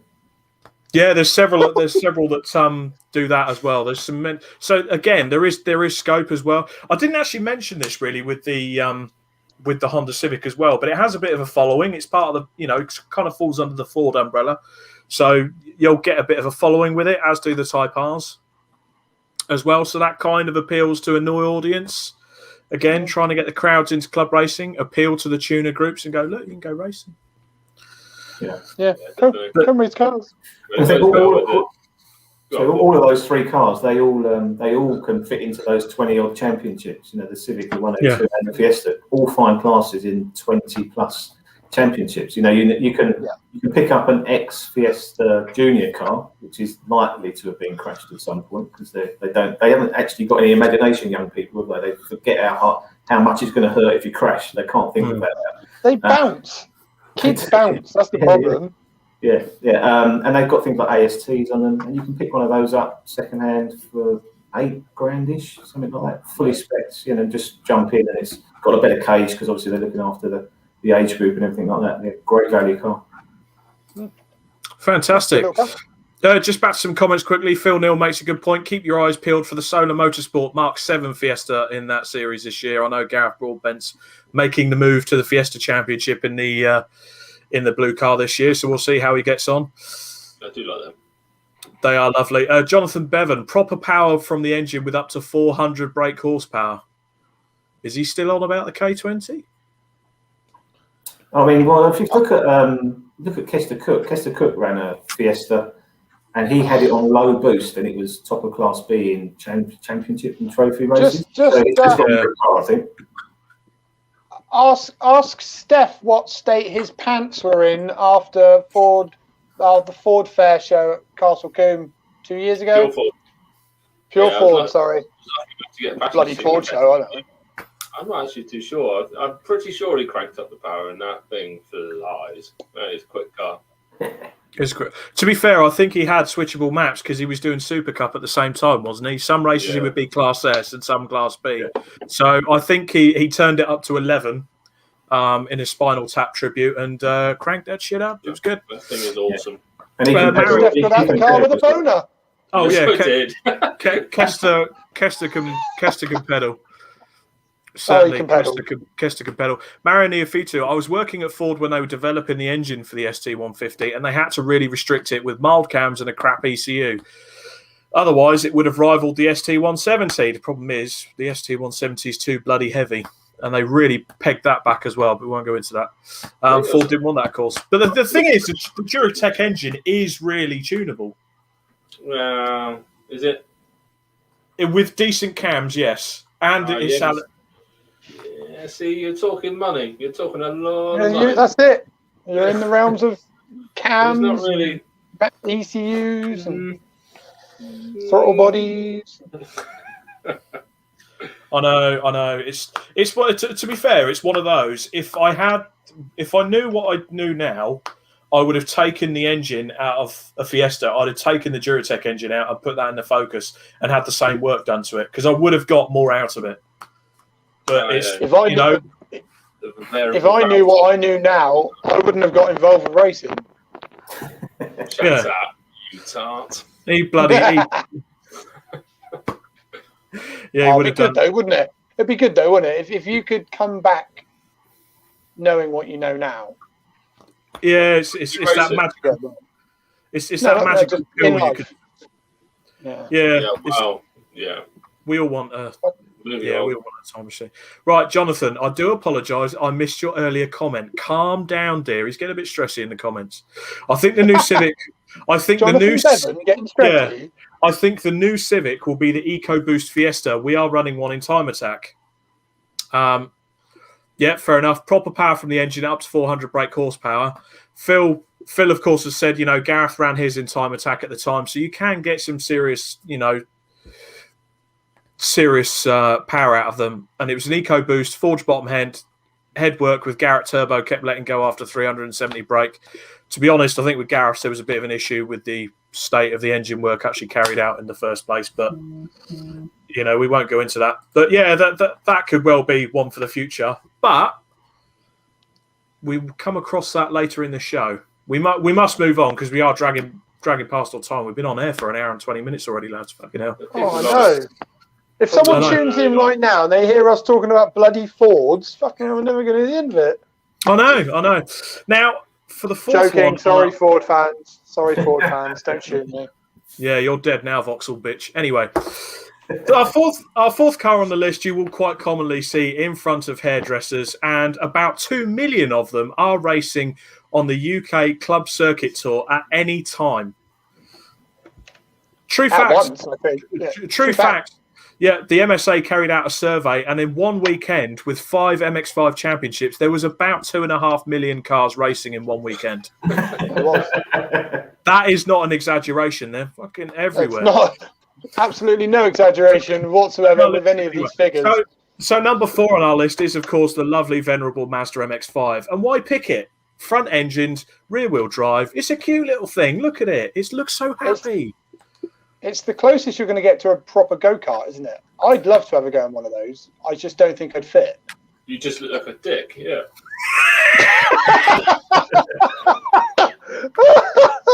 Oh, yeah, all right. Total honesty. But I Not do at all. really want to see you sat in one with your helmet on. Well, cool. It looked like really cool. You know? It looked like a hairy turtle.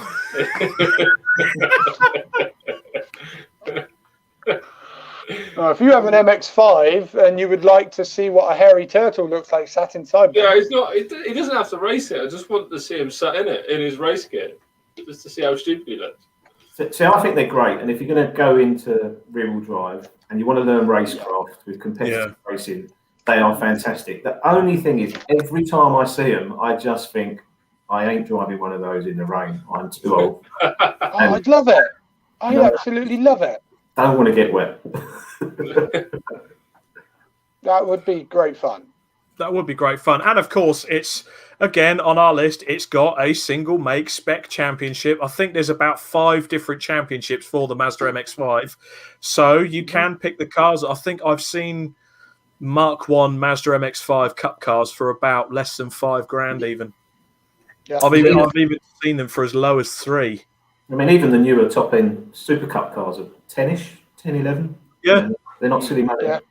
Yeah, and that's actually seen as a bit of a feeder series. You know, when you have the Top Gear test driver Abby Eaton winning that Super Cup championship and go on to do what she's done, you've got to say that it's a good category to feed. And to be honest, as much as we joke about the 250 million of these that are currently racing in the UK, there's a reason. There's a reason why there's so many of them out there, and there is a reason there is so many different championships and series to accommodate them, because they are bloody popular. They are bloody good little cars. Yeah. A friend of mine raced in the SR3 Radical series. Can do a whole season in MX-5s, and he's got a very nice MX-5 race-winning car. He's a good driver.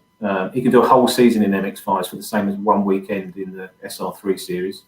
And he's not having any less fun. And he said that it is improving his racecraft and his driver skill more so than in the other series. So, you know, just doesn't mean that you have to go for the fastest, sexiest, most expensive thing. It's great, and it's competitive, and it's rear-wheel drive, and they're cool.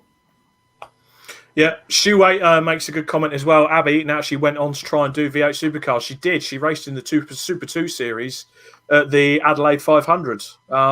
Incidentally, if you do like your podcast, she does talk about that on the Spinning Wheels podcast. It's a really good listen. Phil Neal also makes a good comment. He's getting another podcast in there. Good shout out. No, did it right out. No, it's just really enjoy listening to. Hopefully they'll return the favour, won't they? Yeah. We can only hope. Phil Neal actually does point out that the Mark III MX-5 does have a Ford engine in. I think it's the same Ford engine that's in the ST150. I think it's the Duratec. I'm gonna have to look up on that. But again, about 150 horsepower. Yeah. Okay. Yeah, a car that weighs what, 800-ish kilos, 850 kilos. Probably even one. You'd have to rip a lot of crap out to get it done. Sorry, not the new one. But again, if you're talking power to weight, what's a Mark 1 MX-5 1600? About 5 kilos. Yeah, they float away. Yeah, literally float away. So that's the Mazda MX-5. So the last 2 on our list is going to have a slightly more German feel about it. Now, the last one on our list we're going to come to Stefan for, but beforehand, we're obviously going to comment and come back to Paul Harvey, because once again, Paul had one. and that is, of course, that is the BMW 3 Series. Whether it be a 320i, a 325 or a 328, And then you go up to the big boys, the E36 M3, E46, and even the E92 is starting to creep in too. And I will say, top end of Club Series. You've got cars there that are 328s. You've got cars there that are 325s. And as you can see, they're holding their own. Now, if you want a 325 or a 328, you can probably pick a decent race spec one up for between $3,000 to $5,000. Not even that. Maybe 8 top end. Yeah, they're good cars. And again, front engines, rear wheel drive. Yeah. All the best people drive BMWs. Yeah. I mean, I did E36 M3 with the 3 litre. Loved it. They're not the cheapest thing to run and maintain, although they can be very reliable. I just got concerned about smashing it up. It was too nice to race, in my view. You know, I wasn't getting anything out of it, and I was being too conservative with it. So Keith, who's probably listening in, we went out for a track day. He's kind of like my cousin. Went out on a track day and he absolutely loved it. So I sold it to him to go back into a race car. And he subsequently put an S54 out of an E46 in it. So for me, the ultimate track day car is an E36 with an S54. I think it's going to take a lot of beating to get past that because of the weight and the fact you still get the power and torque out of the bigger engine. I think the E92s are better at the higher end, but they're heavy beasts. You know, you're not going to get them under about 1,500 kilograms, and they're going to eat tyres and discs and pads for club racing. They're a punchy account. And let's be honest, the S54 engine at full chat, is there a better sounding race engine out there? No. Although to be fair, if you go the route of V8s, yeah, but honestly, listening to one of those absolutely screaming, say that. I think the best sound, if you go onto YouTube and you look at British touring cars around 96 and go for an onboard in one of those cars and just listen to that gearbox howl. Yeah. Oh, what? Yeah. What? You mean the old E36 touring cars? E36 touring cars, 320. I had a full-on crisis when I heard that. Yeah, I think there's a video of it going around the Nürburgring, isn't it? Yeah. Yeah. I think the 328 variant, I think, is a great club racing car. Yes. There's a rear-wheel drive, good balance of power, don't pay the M tax. You know, they're really good. They handle fantastically, nice and light. Yeah. I think they're a really good proposition. And you do see them in some of our championships. When they're sorted, really well sorted, they clear off. Noticeably quicker. Thing is, you've been pretty vague with this one, Rob, in the fact that you've got Bmw 3 Series. Obviously, there's so many different variants. And again, they range from... That's why I picked it. That's why I picked it, because there are so many out there. I mean, I'd say the most popular one is probably the E46 M3, but they are obviously not cheap. Yeah, they're not cheap, and of course, as we know, they are pretty. That is by far the best looking car on our little list here. You know, there are two BMW Championships that cater for a vast variety of them, but you've also got the production BMW Championship that caters for the old 320s. Don't forget as well, Paul mentioned it earlier on, the Compact Cup. That's full of the old compact cars. Okay, they're a little bit lower powered, but we have seen them go off, branch out into the likes of 750 hot hatch into the lower classes and win them. Spec series again, though. Yeah, got another spec series for it. Yeah, and they can go into power to weight series. And again, you know, I don't know if he watches the podcast, but Sam McKee in his 328i, he's not scared to tell you what he thinks. But his car, he's got it to a good position on a very good club race budget. He's in TDC this year. I think he's in a few series with a few people. He's sharing the car with a few people. Yeah, he's sharing it with a few people. Fair play. He's got Rob Dowsett with him again, hasn't he? Yeah, so they're doing Rob. Yep, so they're doing Class B, aren't they? And then I think he does road sports as well. But again, you know, that's a 3 Series that's well, it's won races and stuff, and I don't think he's done a great deal with it. Yeah, that's won races, and the production, you know, the production BMWs as well. They're getting a bit of a revamp this year. But back in the day, you know, Nick had a crisis when he saw the videos of the spec racing going on there, because he loves, you know, you love an E30 BMW, don't you? I love an E30. I am a sucker for an E30. And you saw how close the racing was. I wish I'd never sold mine. I used to have one and I sold it. Yeah. to some Irish guys. I should have never done that. Matt Cleary's asked, do you have a slow, cheap car as your first race car? Yes. I think it depends. It doesn't necessarily have to be. Do you know what? If I could go talking earlier about going back and racing, I would have started in the KA. 100%. Learn your racecraft. Because I'll say it now. I've built the Vectra. Obviously, everybody knows my Superstar Vectra, and it really knocked my confidence when I was so bad with the people I was racing, because I couldn't afford to spend lots of money on my car. People were flying off up the road. I knew it was kind of going to happen, and then it got me thinking, actually, am I actually any good behind the wheel? So buy a cheap spec car, one make series, like the ones we've listed above, and learn your racecraft. You then know if you're handy. If you're at the back of a grid of spec cars, no offense to anybody, then you know where you stand with it. But then we've all got to start somewhere. I mean, when I started in the 05s, it wasn't fully spec, but we had a certain, and and unfortunately with my car that was big and heavy, I'm not exactly the bloody lightest, am I, guys? But I was up against Clio 182s. You're a supermodel, Rob. Exactly. Now, those podiums that I got, and I'm really fucking Stefan's got really upset with that comment, Nick. You can't go with a supermodel with old spiky hair boy there, can you? Well, yeah, exactly. Oh, yeah, but he always gets the limelight, doesn't he? Yeah, I'm not supermodel. I'm just boy band. Yeah. Cheers. Backstreet's back. Anyway. But yeah, do you know what I mean? All right.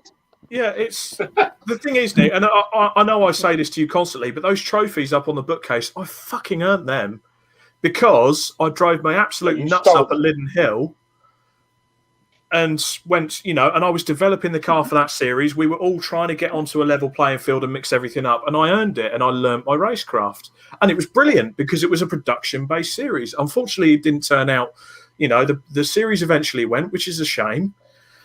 But yeah, I think that car when I built it probably owed me about 7 when I built it, and I've spent a lot more money on it since then, as we all well know. But yeah, I kind of agree. It doesn't have to be properly slow and cheap, but a cheapish formula. Certainly don't spend anything above 7 to 8, really. No, what you tend to find is, the question was about for a first car. I don't think it has to be cheap. It doesn't have to be a first car. I think you find people go up through the ranks and think, actually, I've spent a fortune on this. I've enjoyed it. I've really embraced everything. And actually, what I'm looking for out of my racing, I can achieve at a much lower budget and start drifting back towards the lower end. And everyone's lower end is different. So, I do think people come back. So it's not just for a first car. I think it's close racing is close racing. It doesn't matter how quick you go. Yeah. Thing is, I saw a thing on Instagram earlier from a guy I follow. He's quite an inspiration. I can't remember his name off the top of my head, but he was saying it doesn't matter what level you're at. Fun is fun. If you're I don't know, a top level Formula One driver, if you're out there having fun in that, you probably have. If you could measure fun, you probably have just as much fun in a Ford KA or a Fiesta ST150. Fun is fun. If you're having fun, it doesn't matter what you're in. No. You might even have a little bit of wee in the end of your willy at the end of it. Yes. Sure. Exactly. Well, no, surely it won't be still in the end by the end of the race. It would have come out by then, and you would have weed yourself. Right, we'll move on from the BMW. I just want to go back to some comments because they have blown up a bit, actually. Scott Woodwist, the best one is a video of a BMW Super Tourer from a Dutch supercar race at Assen where the gearbox just screams, prepared to say goodbye to your eardrum. Yes, that's the video. That is pure pornography. You have to watch it with headphones on. You do. Just turn your volume to max. Press play with headphones in. Mario Neofitu comments as well. He's put several comments down. The E92 V8 engine is very fragile. Ray West does a lot of bottom ends on them. Yeah, I have heard that as well. They like to spin bearings, I'm told. Patrick Seals eyeing up Maxine Nichols for an arrive and drive in MSV Super Cup. Watch this space. He's using our comment section to make a sale, we see. Yeah, I was going to say, it doesn't. What does he know? Maxine's also offered for him to come and play in the MR2. So we're looking at essentially the club racing version of wife swapping. I will. Yeah. I am going to start charging commission soon for this. Exactly. Mario Mario also comments, my 106 GTI was cheap and fast, getting very rare now, and the Saxo VTS. Yeah, because they've either been blown up, crashed, or just ruined. But he was mental that year. And to be fair, you can read this comment. You can verify this comment. I'm not just saying this. He put, Rob, you were awesome at Lyndon. Respect. That was bloody hard work because I had to keep Mario behind me in both races. That was... Yeah, but doing that is cheating. You're not allowed to move more than once. Yeah, that was hard work. That was a good weekend. Yeah. Braking on the exit isn't fair, Rob. Huh? Braking on the exit isn't fair. I'll tell you what, on the last couple of laps... the professionals do it. Race, yeah, because my fuel pump started to fail in the first race, so that literally happened at the top of the hill. The car would cut out at the top, and the Clio that was following me, I lost second place on the last lap because he nearly went into my arse. Because the car would just... Newsflash, Ford having a problem mid-range. Newsflash. I went through about 4 fuel pumps that season. It was awful. It just ate them. Okay, right. Let's go on to it. We're getting pressed for time here. We've been on air for over an hour and a half now. So let's visit. We've learned, Rob, the people that are still here watching and listening are our avid fans. Anyone who has got bored and buggered off, so be it. And it makes for a great podcast for long journeys. I'll tell you what, if you are still here and watching us, we love you to absolute bits. And Nick actually has a shout out that he's forgotten. That like button. What? I've got a shout out. You have a shout out to someone tonight, and you've forgotten. I haven't forgotten. We just haven't got to a point to mention it because we're still talking about cars. Okay. Do you want to mention it now or save it until later? Let's. Well, we still got one more car to cover. So cover one more car. And then we might say happy birthday to someone. We might say happy birthday. Mario, and again, you can verify this in the comments. Rob is the cleanest driver I've ever raced against. There's the proof. And he is the pre-up champion. He is the oh, no, not the Brands Hatch. No, I was too busy mowing. That was an awful week. By the way, Stefan, I didn't know if I told you. You're on my modified Ford calendar. I can't see your legs, though. Can't see your legs. You were wearing camo. You can see the bottom half of his legs. Yeah, you can see the bottom half of your legs. Calves. Yeah, I'll show you in a minute anyway. Anyway, we're going to go to Stefan Marsh Corner because as we've covered on the podcast in the past few months, Stefan and Matt Hibbard, the third racing driver in the KA for Club Racing UK, are taking on a new adventure this year in a BMW Mini. So, Stefan, what the fuck made you do that? Well, we wanted another car to go racing in, a bit faster than the KA. Matt had plans at the time to. He's got a Nissan 350 and needed a bit of work doing to it, so we had plans to buy another car that we could turn into a race car that he could use as a daily. And then I found a Mini that was pretty much ready to race, so we went and bought that instead. Which turns out I don't think is a good idea. If I could go back again, I would find a standard R53 Mini and then build it myself, because buying a half-built car, all I've done is chasing my ass the whole way through it, repairing everything that hasn't been done properly. But, you know, it is what it is. So that's why we bought. Well, also, we both wanted a supercharged car because superchargers just sound awesome. And the Minis are pretty cheap and they look like fun. They look awful, but they look like fun. Oh, I don't think they do. I think they're quite a good-looking car. They are, when they're beefed up. Yeah, when they're beefed up and they're racing, they do. Not driving around, they look terrible on the road. That's about it. Surprisingly spacious, I may add. My wife it is when you take all the seats out. My wife bought one, and I fit in it quite nicely. So come on, so you're sort of, obviously we've covered the mini challenge, so we'll move away from the single mate formulas, but yours is more modified. So what have you done to the car? Well, the car when we bought it, it's I've been told it's pretty much the old spec Mini Challenge, the R53 version. Okay. So the head's been ported and polished and slightly bigger pistons and supercharger pulley's been reduced, 4-to-1 manifold, all that type of stuff. Different map, everything like that. cage, suspension, the whole shebang. So ours is pushing about. Well, we just had it on the dyno at 240 at the fly, so it's doing all right. But again, we bought it like that. So if we go back to like costs and stuff, that would have cost a ton of money to get that done. And again, fucking fucking radiator is so hot.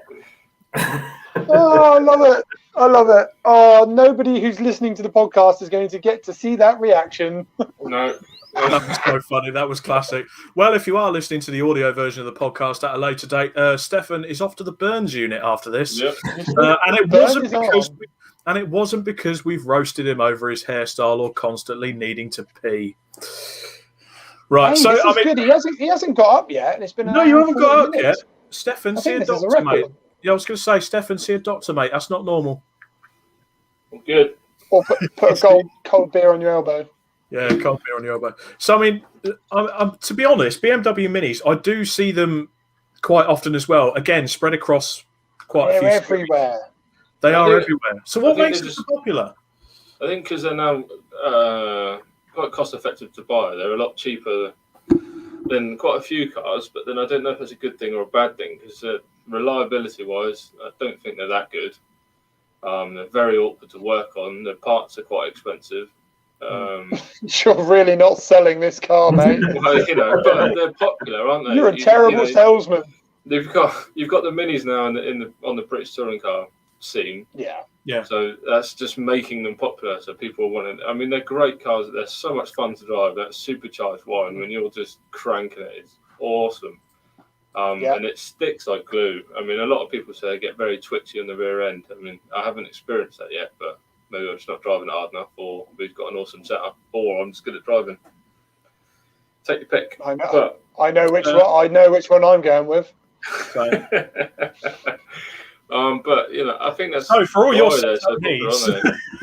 Yeah, I mean they light. Ours is getting weighed on the weekend, so I can tell you exactly what it is after the weekend. But yeah, they're still quite heavy cars. There's a lot of crap in them. So, but they're as Rob pointed out the other day, they're that age bracket, aren't they? Where a lot of safety features got added and a lot of strength got added into cars, so they are quite weighty for the size of the car, especially with the side impact stuff. There's so much crap in the doors nowadays as well. It's just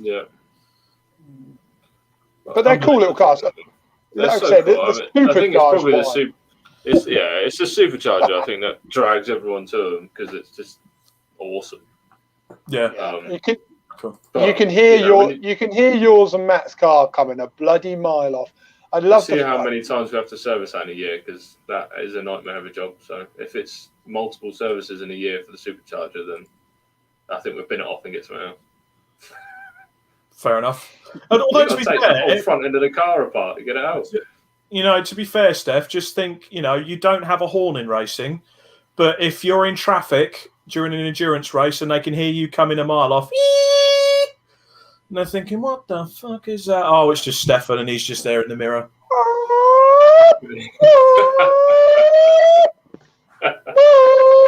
That's what it sounds like. I should have put a video up so we could have a listen, but I didn't.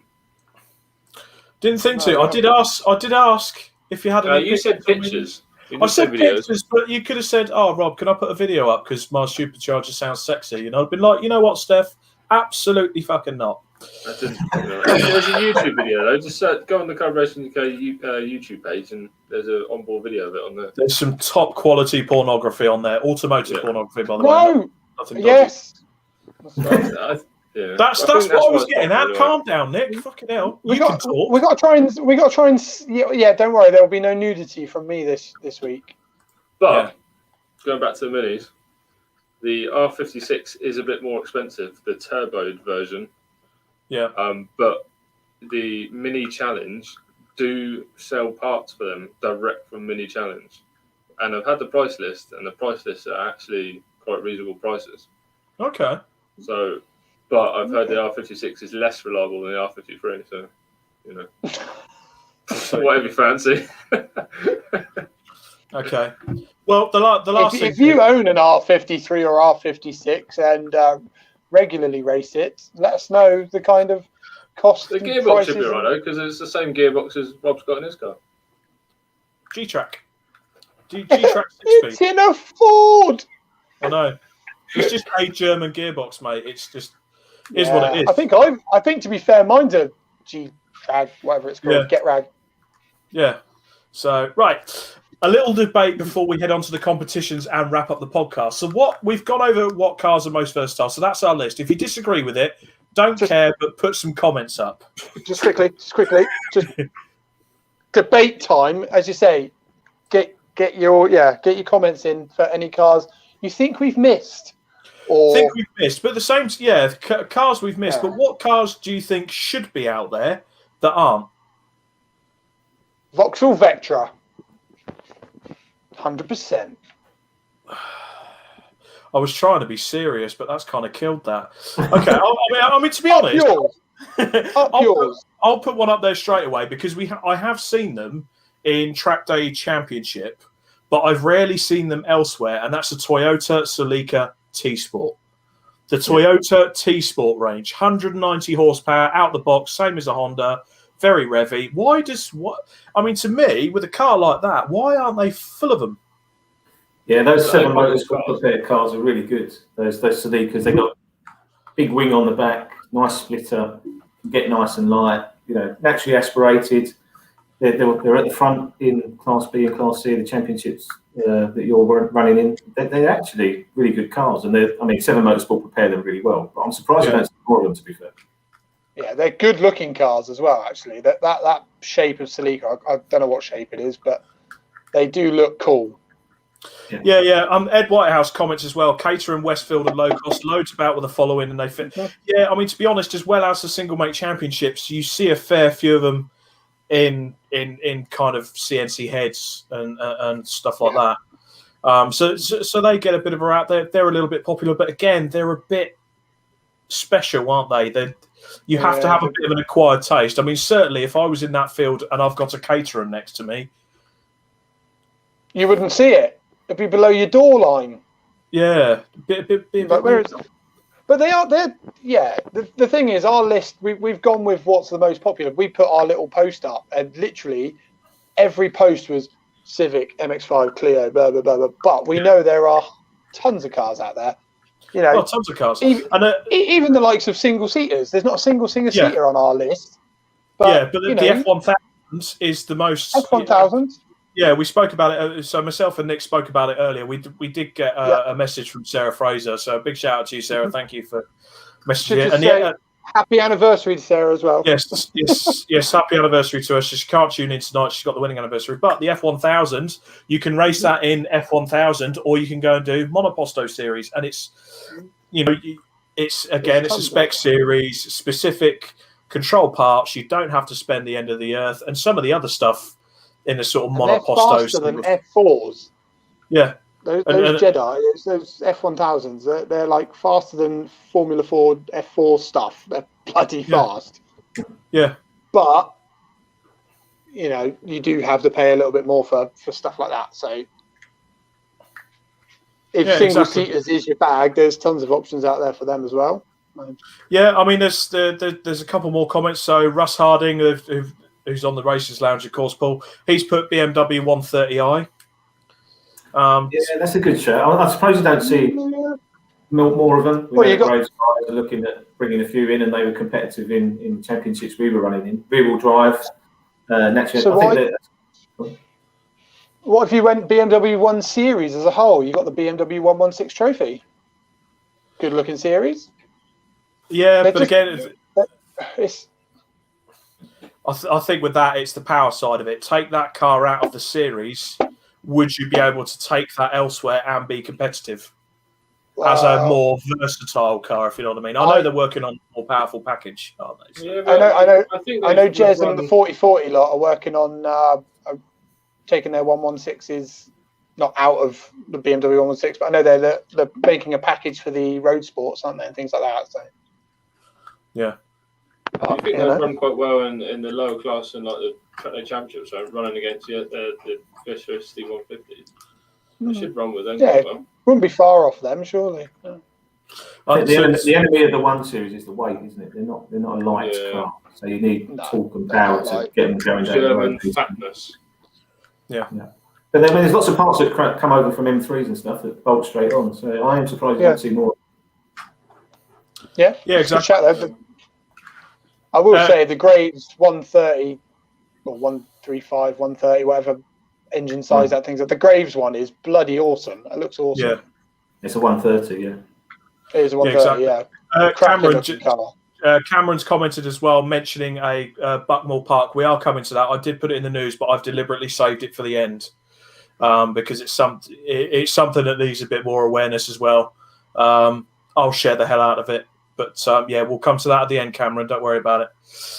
Nick Jackson, they've got an R53 for an arrive and drive. He says it's an awesome little car. Yeah. We're jumping it when ours blows up. Yeah, Stu Waite, modern production BMW as well. I know they were developing a 1 Series for that as well. Patrick Seal. Adam Chamberlain, Vauxhall Vectra Challenge Love. Yes! Thought he'd like that. BMW, Patrick Seal, BMW E85 86 Z4, lighter, cheaper version of the E46. Don't see many on track, and they're not to be underestimated.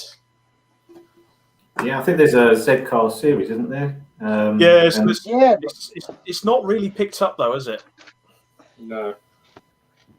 I don't know if it was just a weekend that I was on track with them, but they seem to be quite a handful to keep in a straight line. So I don't know if that's the drivers or the cars, to be fair, based on the race that I was in. But yeah, they do seem to be a bit edgy. It's a shame because that's got the potential to be a very good looking grid. Z3s and Z4s are pretty nice looking cars. Yeah. Yeah, and again, we're racing against one in Class C, Nick. So. Well, we won't be. We'll be up the road, mate. We're going to be rapid. Nick Holmes, humble as ever. Yep. You ain't beating us. No, you probably will because Rob will bin it into some grass. I will probably bin it and rip the splitter off. Nick will crash it into another car. I'm gonna say it now, and I'm very surprised if it hasn't. Oi. He could. When it's on the starting grid, it could hit the car in front with the splitter, couldn't it? So yeah, exactly. Well, let's be fair. He would have already parked the splitter under the car in front. It just lifts it up. Although, to be fair, I have at least all of you have seen pictures of my new mounted splitter. It's not that bad. So no, it's not as bad as the last one. Not as bad as the last. Going back to cars we've not mentioned or cars you think you would see, I'm surprised it hasn't been mentioned, and I can't see comments. So if it has, I apologise. MR2s. You do see them about though. They've got their own series. I'm not a fan of them, but I know Mr. Stefan Marsh is and Mr. Matt Hibbard are. They look awesome. Don't get me wrong. They look cool. It's a great looking series. Yeah. I mean, the standard 2 litre have got a great series, and of course for the Mark 3s as well. The sort of more modern versions, but you don't see many T-bar turbos being raced. I mean, yeah, probably because of it's like the whole RX-7 Skyline thing, isn't it? They've just gone through the roof.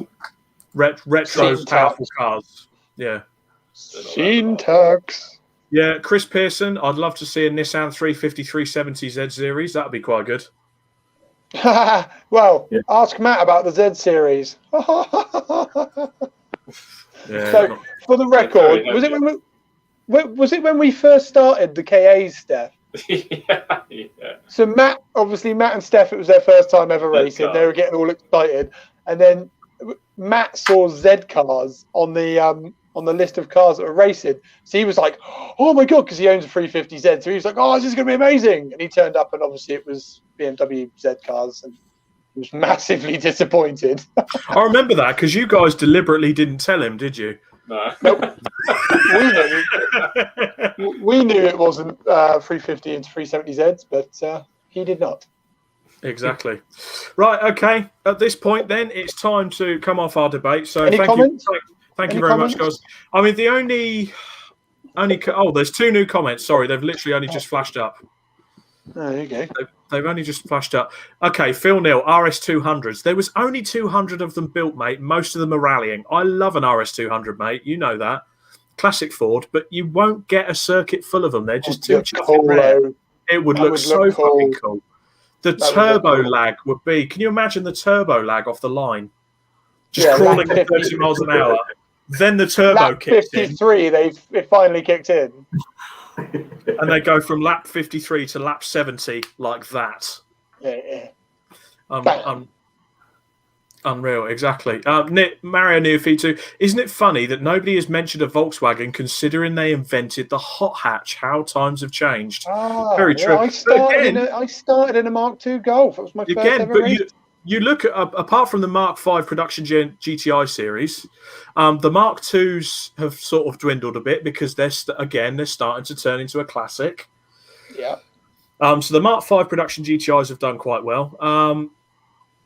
The classic VW Cup has sort of had to merge with other cities. It has struggled a bit. I don't know that there's a big VAG following, like in the tuner world, but unfortunately you can't have massive cambered wheels and stretch tires. Walk around stretch tires and walk around vaping all day. Why has it not crossed over so well into the racing scene? I don't know, Steph. I think that's one thing we're going to have to investigate when we try and get crowds back to club racing. Do you know what? I am not going to a VW show to encourage people to come watch racing. That would be hell. Yeah. Yes, you are, Nick. Stu, wait, you absolute legend, because I was just thinking this as well. Toyota GT86 series like the one in Australia. Oh, yeah. Yeah. Now that's good racing. That's good racing. Really disappointing cars. Yeah, but I think they're going to be one of those cars that becomes a popular race car in the next few years. Prices are coming down. Rear-wheel drive. I think the boxer engine, sometimes that disqualifies them from certain series for whatever reason, bizarrely. But I think they're going to be, they're coming down into that price point now. I think you're going to start seeing them as the next MX-5 or whatever. Exactly. But you can stay dry in that one, Paul. Lovely, thank you very much. Perfect. Where do I sign? Exactly. Yeah, that's certainly one to look out for, and I think Paul is now going to scour eBay to start buying them all up, ready to convert into race cars and sell them on. Well, most of the people in the Racers Lounge have worked out that when I am working in London, the best time to get me is normally on a Wednesday or Thursday night when I've been out with customers, had a lot to drink, and then they start sending me various shortcuts to things on eBay to buy. And it's cost me a few quid. I've got very, very close to buying some very expensive stuff with a few beers inside me. Did that include it's Wednesday evening right now? Yeah, Paul, on the train and lockdown's open. We're there. Yeah, Paul, did this include a certain Seat Super Copa that they were trying to convince you to buy? Yeah, they did a good job of it. In fact, and an E46 M3 ended up bidding on, trying to drive a bargain on that one as well. And it ended up with 3 cars in 2 weeks on drunk eBay roulette. Yeah. Oh man, how the other half live, eh? Yeah, I like the Super Cobra. I like the Super Cobra. I think that's a proper piece of kit. We'll see Paul Harvey with one in about 6 months' time. Yeah. But is it a club racing car? Oh. Yes. Yes. Oh yeah, it is. Yeah. I was thinking of the TCR cars. Ignore me. TCR cars are not club racing cars at the moment. They're national series cars, but they will be club racing cars when they become a bit more affordable, like the Seat Super Copa has. Yes, sorry. I was thinking of the wrong car then. They are cool cars.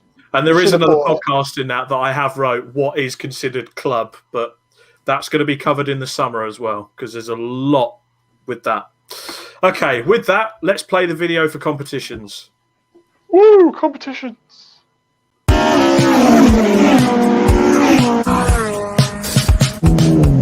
you go.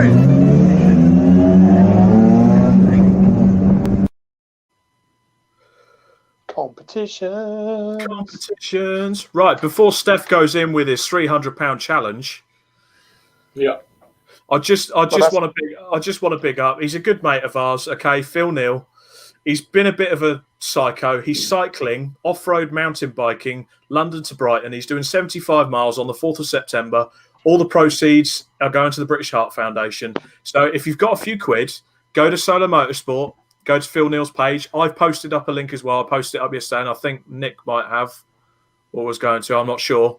Click on that, donate a couple of quid. He's a really nice lad, Phil, and he's doing this for charity. So, just as well, can people advise him it is far quicker to drive? I know. I did say that. But no, fair play. He should know that. A lot less effort.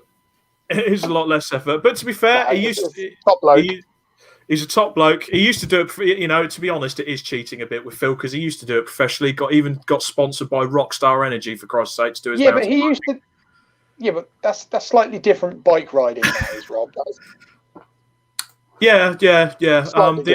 The only thing I have said, he's going London to Brighton, so he is going to need a lot of Vaseline for the chafing. But yeah, the links will be on the page. Phil Neal, Solar Motorsport, on my page. Nick's posted it up as well. Just Give Him page. Just go on there, even if it's a couple of quid. All goes to the British Heart Foundation. Big love. Stefan, take it away. Awesome. Lovely. So competition, still same one. £300 off your most probably first race entry fee of 2021. All you need to do to enter is head to the website. I'll be down there in a minute. Go there, become a member, £2 a month, £20 a year, whatever you fancy. To win your chance to win, you're automatically entered, and the draw will be in 3 weeks. Well, it finished in 3 weeks, and then we'll let you know when we're going to do the draw. It may be on the podcast. And There's maybe the picture. We may just do it. Someone else. Oh, look at that! Magic! I should have done that. I should have gone. Looking grid. So 300 quid. Easy, free money. Yeah. Pretty much. Yeah, come on, guys! It's a free race entry. Well, it's not free. It's going to cost you. It's going to cost you £2 or £20 for the year if you really love what we do. You'll also get free priority posting. It's not free. You'll get priority posting. You'll also get access to all our discounts, which is over 30 plus different companies offering us awesome deals to make club racing cheaper for you. So, what is not to like? Perfect. I sold that well, didn't I? Sold that. Let's see if they come flooding in now. Right, last of the comments. Maxine comments that obviously Patrick Mortel of Rogue Motorsport, he's been doing some Toyota GT86 stuff, so she's just letting him know that we're talking about the GT86. David Garsard says about 10 years when they'll be cheap enough to go racing. And to be honest, like you said, Paul, I think it'd be less than that, maybe even 5. Oh, hang on, I thought I clicked another page. What's my internet doing? And Nick Jackson agrees. Like he's got a mohawk. Look at how Steph's sat right now. As we can just see at the moment, we're crossing to the Unicorn. Steph? Rob, we put a post up earlier on the paddock page. We're just really interested at the moment to find out everyone's opinion on what would their optimum team number or race driver number be for the Burkett 6-hour relay race. So how many drivers would be your perfect strategy to run 6 hours in a Burkett relay, whether that be 3, 4, 5, 6, I don't know, 10, whatever, but whatever you feel. I think 3, 4, 5, 6, and how many cars you'd run, etc. Please let us know. It's about the cars, because you could, if your optimum number is 4 drivers and you're going to take one car and share one car, it doesn't really matter. Just what would be yours, Paul, to run a 6-hour race? I think probably 4 cars, 4 drivers. Depends on the fuel size, obviously. Maybe 5. But I think 4 and 4 is pretty good if you can get the duration out of the vehicles and switch over a proper relay. Yeah, we've got an exciting concept coming up. So let us know, please. Thank you, everyone. Be good. Yeah, be good. Okay. Well, if that's every other business, is that about it for anyone? Any more shout-outs, things you want to say? Yes. Nick? Firstly, you've not mentioned the Buckmore Park bit. No. Yes. Secondly, we teased on a certain someone's birthday, a regular listener and a massive supporter of Club Racing UK, Mr. Craig Abbott. I want to say a big happy 50th birthday, mate. Yeah, happy No, happy 60th, mate. Well, he said it's got an O at the end, so I'm assuming, judging how he looks, it's 50, 60, 70 odd. I don't know. To be fair, I put a pound in and said 60, and I think Steph said 70. I'm not sure. Not sure. Could have been that way. I just want to say, right, this is the second episode we've done now that he's made a terrible excuse to not be watching, and apparently his 40th birthday, bless him, is a good enough excuse. I don't know. I think he's on his last warning now. I think it was his anniversary last time, wasn't it? Yeah, I think it was his anniversary. UK ban for just ignoring the podcast. Yeah. Well, no, we won't ban him because he's probably our only fan. But either way, mates. Hope you have a good birthday. Thank you for supporting the podcast. Mate. I know I certainly get a lot of messages with love and support and ideas from yourself. We do appreciate it. And he's a fellow Mini owner as well. So he is. I tried to put him off it. He didn't listen.